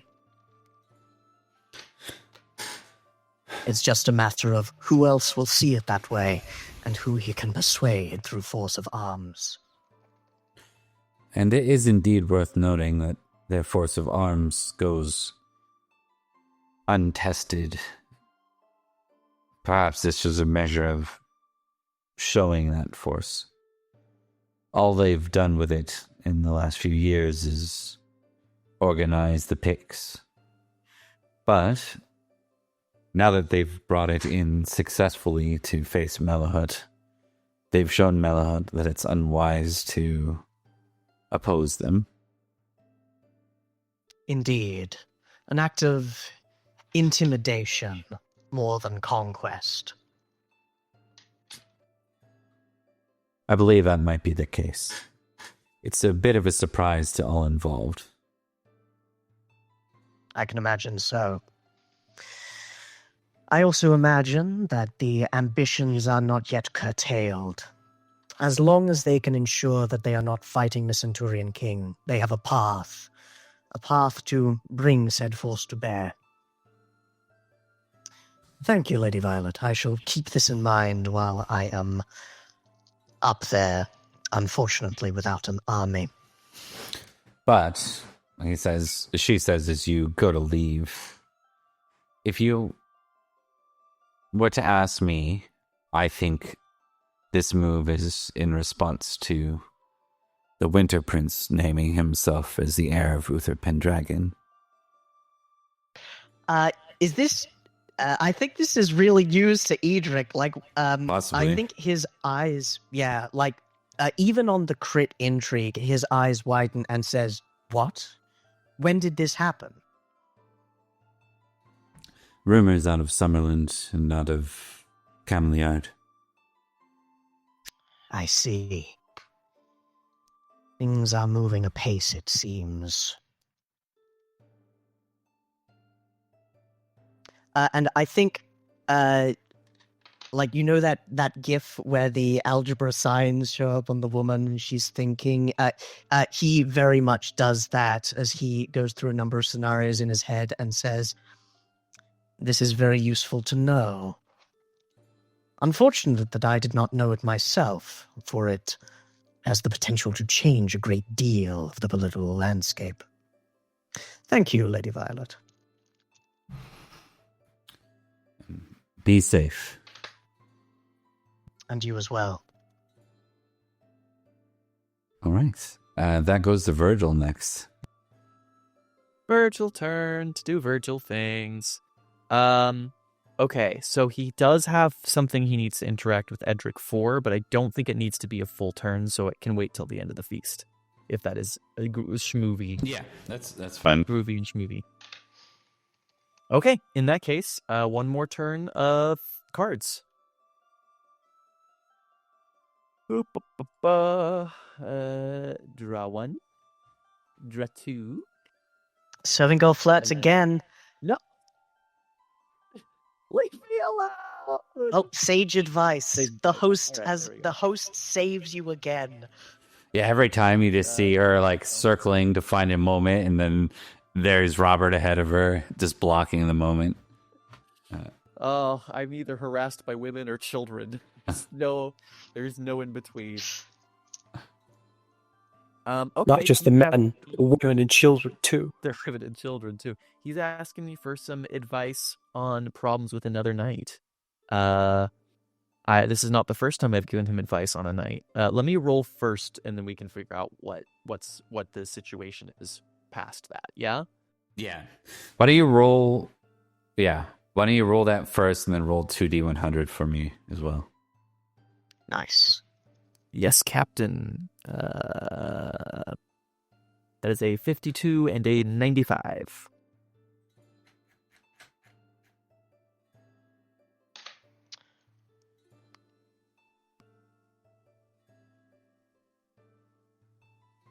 Critical success, gain the host's favor. Well, Hey, good news. great news on that one.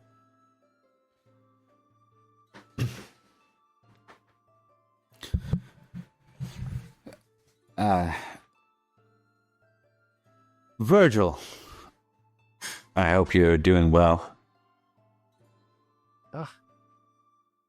Need to see another technique, lad? No. Actually, I wanted to talk to my acting marshal about something. Well, and I think he casts a glance over to Edrich, who is still here, and goes, what can I do for you? Well, I've heard through Mother and through some of the court diplomats, rumor mongers, what have you, that Erwin has been bruised by Edrich's appropriate choice of choosing you as interim marshal.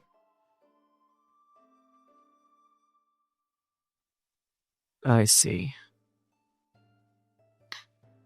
Well,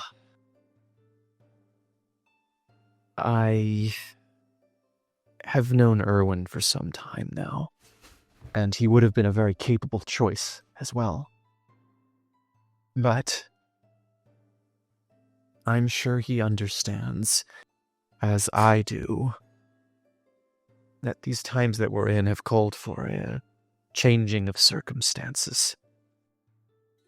I once talked him out of giving his life defending his manor, and he's still here to feel upset. If you'd like, I can talk to him. If I can't ease his burden, maybe at least I can arrange for something that can make him feel more comfortable. I was thinking more so in the line of warning him.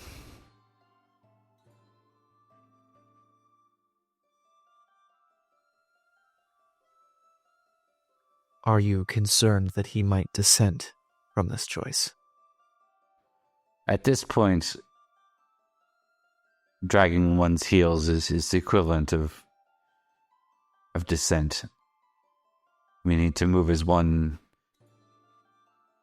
I wasn't aware of it because of my age, but I've come into understanding just how messy things were during the Marshals tournament and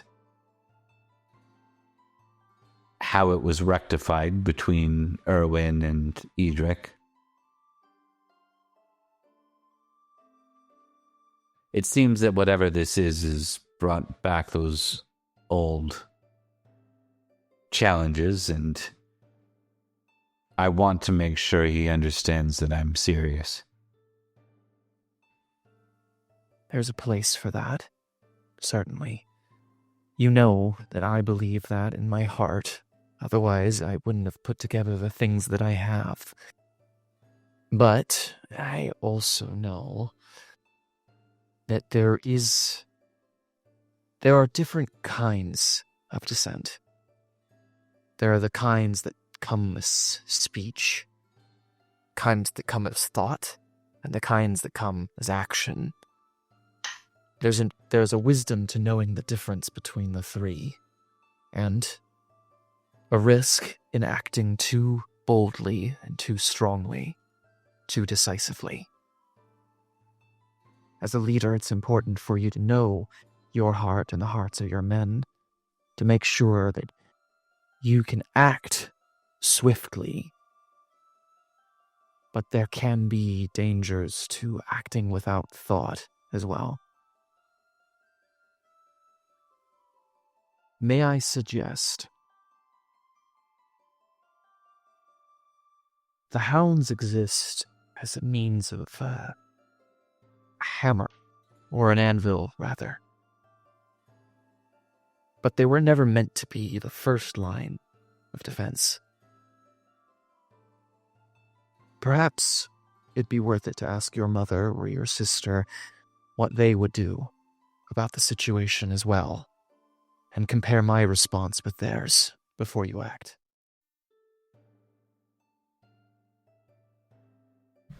All right, very well. If after discussing it with them, you still feel like a strong hand was necessary, I will stand by your side when it happens. Thank you, Sir Virgil. Of course. All right, and the last feast action of Feast Christmas. Mark, Sir Rhodri. Rhodri is going with Plan B. It is Plan B because it could quite easily bite him in the ass. Let's see. His plan is to sneakily get an introduction between Earl Robert and Florence's daughter Pomponia, as they are, I believe, the same age. I believe Sir Robert is 15? He's going on 15. Stay away He's from 14. my Earl and his family. I think. He's 14? Yeah. Is he 14? I thought he was 15. Hey, you know what? He's of an age with my eldest daughter. Hey, no, both of you get away. Stop it. No, it's better Yeah. that he marry outside of the county for alliances. Oh, he is 15. Okay. Weird. Okay. I was right. Vindication. Yeah. So yeah, he would. It was introduce 492 is the birth year. And that was the year you guys were over in Cornwall. That's how I know that. Yeah.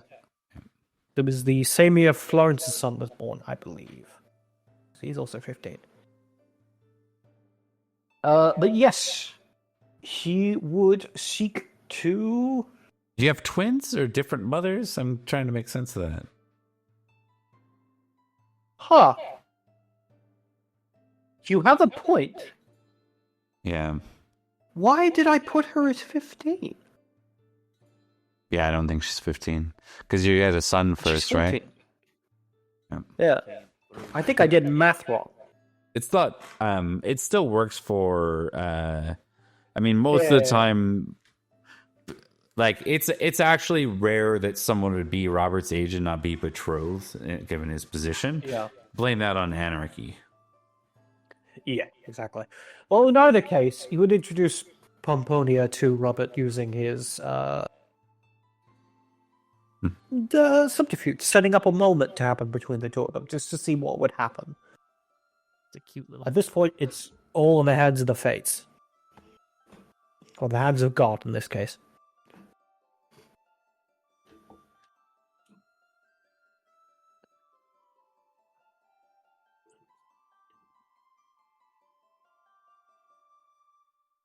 About this. All right. Say that roll then. Alright, I would like to roll intrigue, if I may. Yep. And he would call upon nothing, because all of his passions suck. Let's go. Now that's the guy that Cato should have been talking shit about. 11. If someone has an advantage in the chat, just let them know. I would like to use one. It doesn't have to be a big advantage, just a small one. Go ahead. I You don't still have want an to. advantage You don't saved want from to. last time. You don't want to. Yay! Keep him away from my fucking couch. You know. There you Yes! go, Rebecca. No. Let's go. Let's go. Second time's the charm. Come on, you got a Second 10% time's the charm. chance. Second time's the charm. No, it was worse. No! It's worse. Oh, no, that's way worse. Yeah. It's way worse. Oh, Wait, hold on. No. No, there's no Okay. saving that. Even with the card, I Yeah. forget what it was. I think it was courtesy. It was not a +9. So you're... It was not a plus no. 9.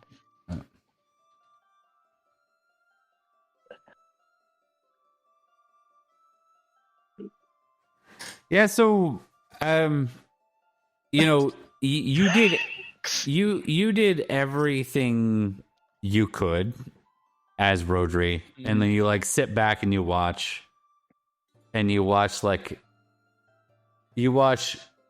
Robert, and he's like talking to her, and she's a little bit more active than, because I imagine Rhodri did something that would, I think she just knows her reason for being here, so she's playing the part a little more formally, and Robert's like doing the equivalent of and he like walks every time like a knight walks by or something. He like he's just like enamored by the knight. He's like he's like yep, and nothing lands. They meet. There's no sparks of an amour or anything, a crush, let's say, between the heirs. That Rhodri's like, now I don't know what to do. Well, I tried my best. All right. Nevertheless, that nets you to geniality.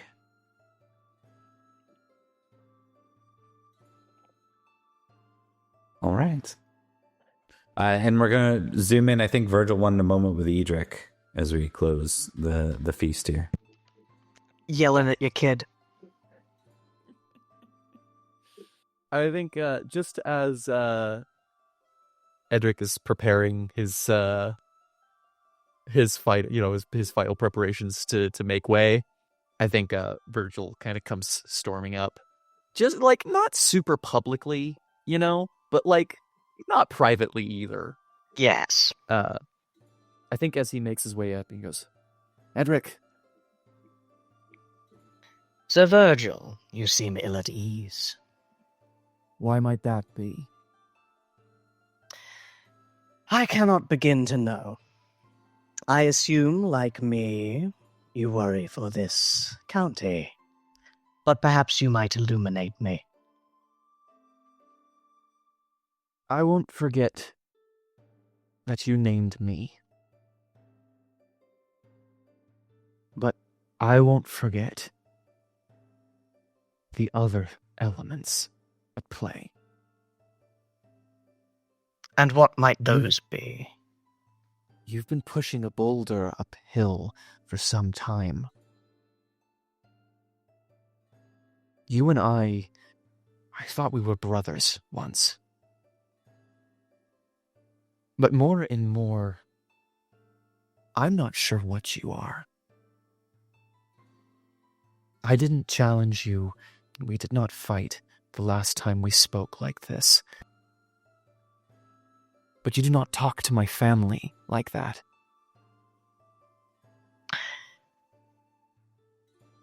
When we were knighted with the words, "Let this be the last blow you feel unanswered." He spoke in defense of you to another, which I can only approve of. One should stick by their family. But he noted that I was lacking in my duties, that I felt nothing for my family or for this county. It was disrespectful, to put it lightly. He's a kid. He's a man grown. I would not... If it had been me, and not you, and your kid, Edrich, we wouldn't be having this conversation at all. That's what this is about. My son is... Hold on, let me quickly... My son is 8. I imagine the conversation would be quite different in any other terms regardless. Edrich, I'm telling you now, so you have time to prepare. We finish this business. Leave on your trip. Take care of the protection of the people that both of us care about, that matter to us. But when you come back, we settle this thing between you and me, once and for all. I will be entirely honest, Sir Virgil. I did not notice a thing between you and me. I believed, though apparently I am wrong, that we care about the same things. That we look at Salisbury and see a precious thing to be defended. And I believed that we were aligned despite some lack of tact on one of our parts.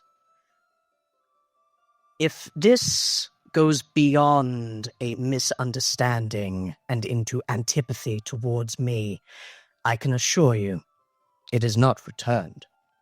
If it were returned, I would have recommended that the marshal position go to Erwin and not you.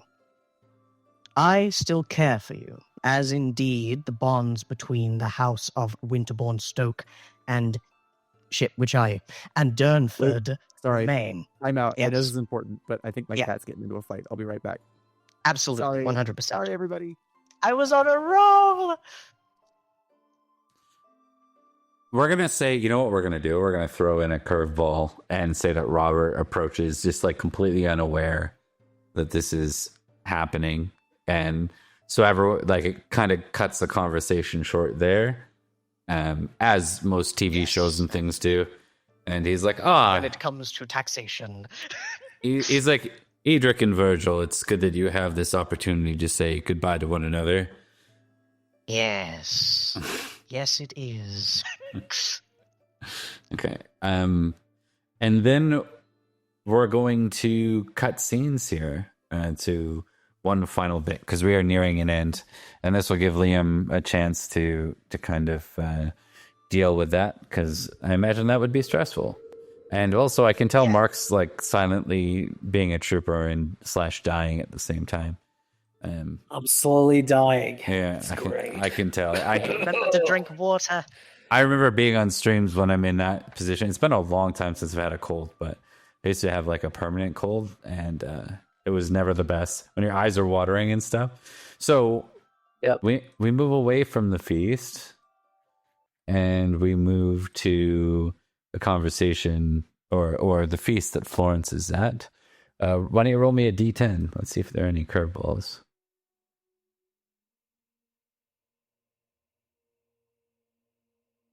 Bye. Okay. Roll 2d100.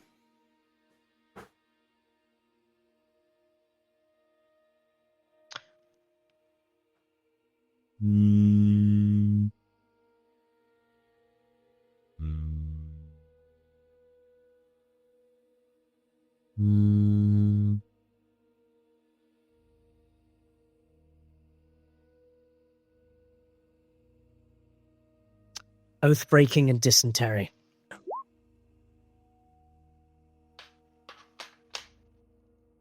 Oh, 85, 94. You roll it twice. We'll go with the first one.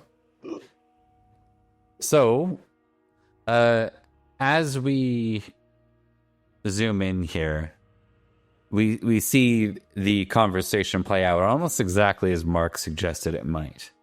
We see his father go through the honorings of all the soldiers.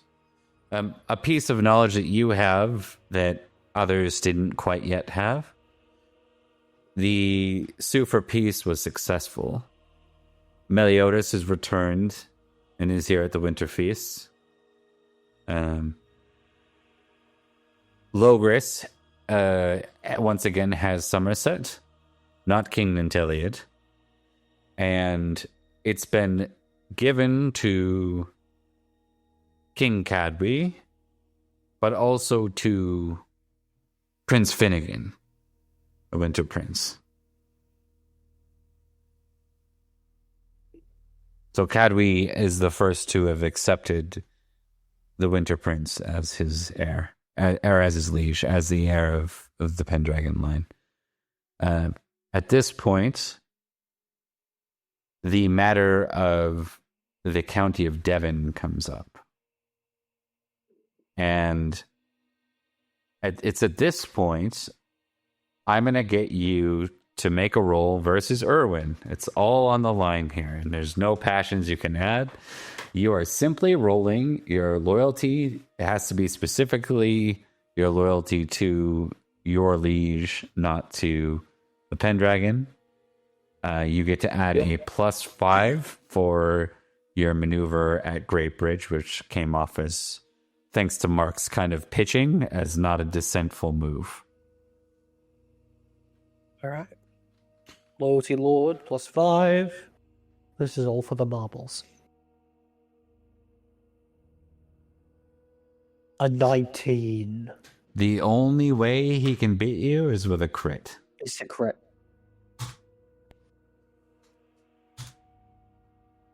He does not. That's a fail. Sir Florence is named the Earl of Devon.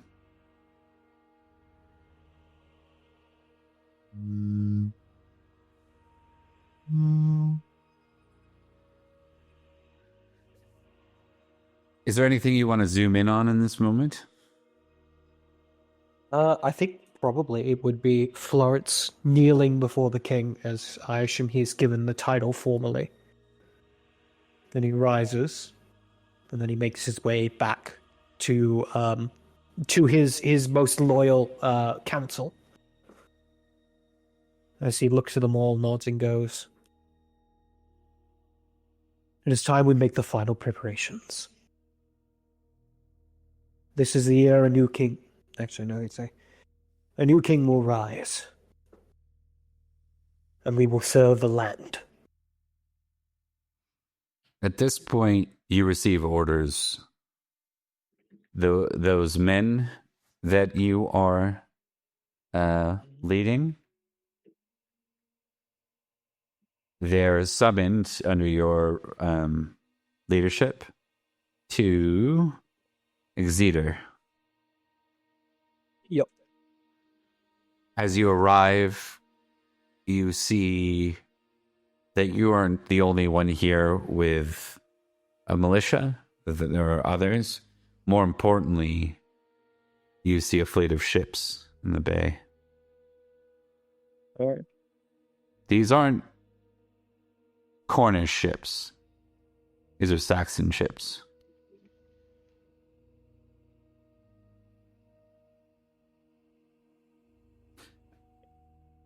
Prince Mark is here.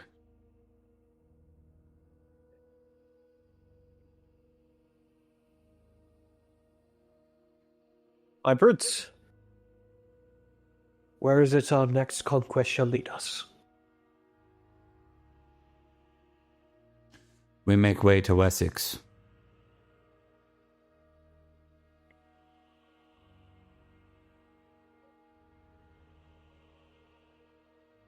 He says you make way to Wessex. Yeah. Of course.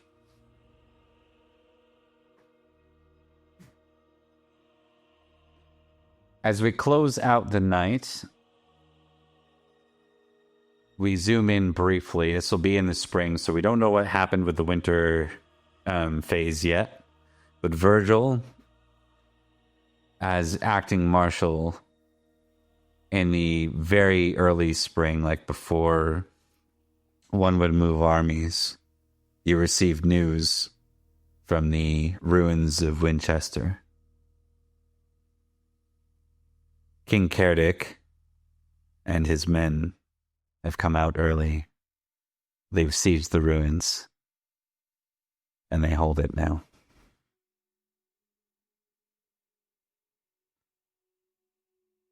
You're muted. You're muted. It's time. Fetch my horse, Cerdic. I ride to go and face Cerdic. We will address these things in the next episode, and we will do so. Here's the announcement without Thomas. So Thomas is going to be away. Thomas has some traveling he's going to be doing, and as such, we want to make sure that he is not trying to address this all at the same time. So this has been mentioned, but we will be moving from 3 players to 5 over the course of this to Boy King. And one of those players who's been introduced several times already on the show is the heir from Newton Manor, Mr. Zach. So Zach has kindly agreed to start his knight, the son of Jareth, not Jarin, who will be joining us for June as a new knight in the year 508. Indeed. Okay. I'm I love very jealous. Zach time all the time. I'm so delighted to see we'll get permanent Zach time. Indeed. I'm jealous that you guys get more Zach time. I know. As you lose. Instead, you're going to America. Can you imagine? What so At the end aside of it, I get to go home. Sorry. aside from that, And well, we'll stay away from that. So as we continue on from here, we're also going to be bringing in John Wick as our 5th player. That will be happening sometime in the near future. So we'll be organizing what that looks like. And I'm going to be tasking you all probably in a private chat to start thinking about what your heir is going to look like so that people don't make a bunch of the same thing, as it seems that has happened way too often when session zeros don't occur. I love Pendragon, though. It looked like Edrich, Perin, and Florence were going to be identical. And man, are they very different I'll characters. end up that way. No. No. So That's so exciting. let's do some quick outros, gang. Good role play all around, and I'll get you up to speed, Liam, on the little bit you missed. But basically, Robert interrupted awkwardly, having no understanding of what was happening, and just to wish you to a final, moment together. So Thomas messaged me. I got the gist. okay, cool. Thomas, why don't you do your outro for us? Absolutely. I have been Thomas, playing now no longer Marshal, at least for a moment, Edrich of Winterbourne Stoke and Baron of Vagon. It's been a wonderful time, and I'm going to miss you guys while I'm traveling. Both you, lovely fellow players, you, Bob, and indeed you, the audience. Remember, keep these people humble. Kill them if you have to. Kill their infant sons. He'll be back. Mark my words. Nice. Yeah, Great, Andy. He'll come crawling back. come crawling back. But yes, in about a month and a bit, I guess, I will see you all again. It's been a wonderful time, and farewell. Mm-hmm. Mark. Oh, I'm sorry. I didn't see you there. I was just checking out our handy-dandy Discord. By the way, did you know we have a Discord? Come check us out. Lots of fun things on there, such as blurry screens that won't show when I want to show, as well as shitposting, memes, as well as notifications whenever we go live, as well as new projects we are always working on. For example, I am working on a vampire series that's currently on my channel at the Cat's Meow Show. Watch that as you see the House of Tremere begin to collapse on the inside. And soon you will see some more series of different periods of time in the World of Darkness. But until then, I'll see you around. Also join us for Legend of the Five Rings, which will be on next Saturday, I want to say. You don't. And yeah, I hope you've enjoyed. I'm gonna hop into Torpor till Wednesday, and hopefully I'll recover by then. That's fair enough. You don't think the House of Tremere would collapse, would you? That doesn't. No, surely not. It never alrighty. happened. I'm going to jump right into me here. I am Liam. I play Sir Baron Virgil of Durnford of Devices. He rules. I love him so much, and I had a wonderful time as always. I have a thing to plug as well. We have a podcast that some of our friends do together called On With a Motley, where we take a subject that at least one of us is unfamiliar with, that one of us is passionate about, and break it down to them. It's super fun. It's a great time. We have a couple episodes out already. Our first one's on Doctor Doom, and our second one is on Greek epics, and then our most recent one is on Prelude, one part of a three-part series on Knights of the Old Republic from Star Wars. So super great. It's a great time, great company. Check it out. That's it for me. Awesome. Okay, I didn't think really hard about my outros here. I think I did a little bit already. We play Pendragon here 3 times a week. This has been our Salisbury game. We play on Tuesdays with Summerlin Enchantment, on Fridays with the Nanteleod's Legacy group, and then I have my Legend of the Five Rings game. We did the Liberation of Londinium as an open Pendragon with 8 players, and it was super fun, and it was a good time. And no one died, though 2 people almost got kicked off ladders, so that would have been death for sure. So just a quick note, I got to check with AP since I've kind of honestly skipped a deadline there, but I might be joining a new project of AP's soon, and we'll see what that is. I need to see if I'm still compatible with it, as I am in here earlier, so I'm going to shout him out. But thanks for watching, y'all. If you liked what you saw here, we do this consistently. Things are always ramping up. We're always good for some drama. This is the long game, and I don't mean that like slightly. Like we've been playing for over 2 years, and we are 20 some years, almost 30 years of in-game time. Yeah. almost 30 years into in-game time. We started in 480. We're in year 507, now 508 as we move towards the winter phase. Thanks, y'all, for watching, and we'll see you next week. Take care.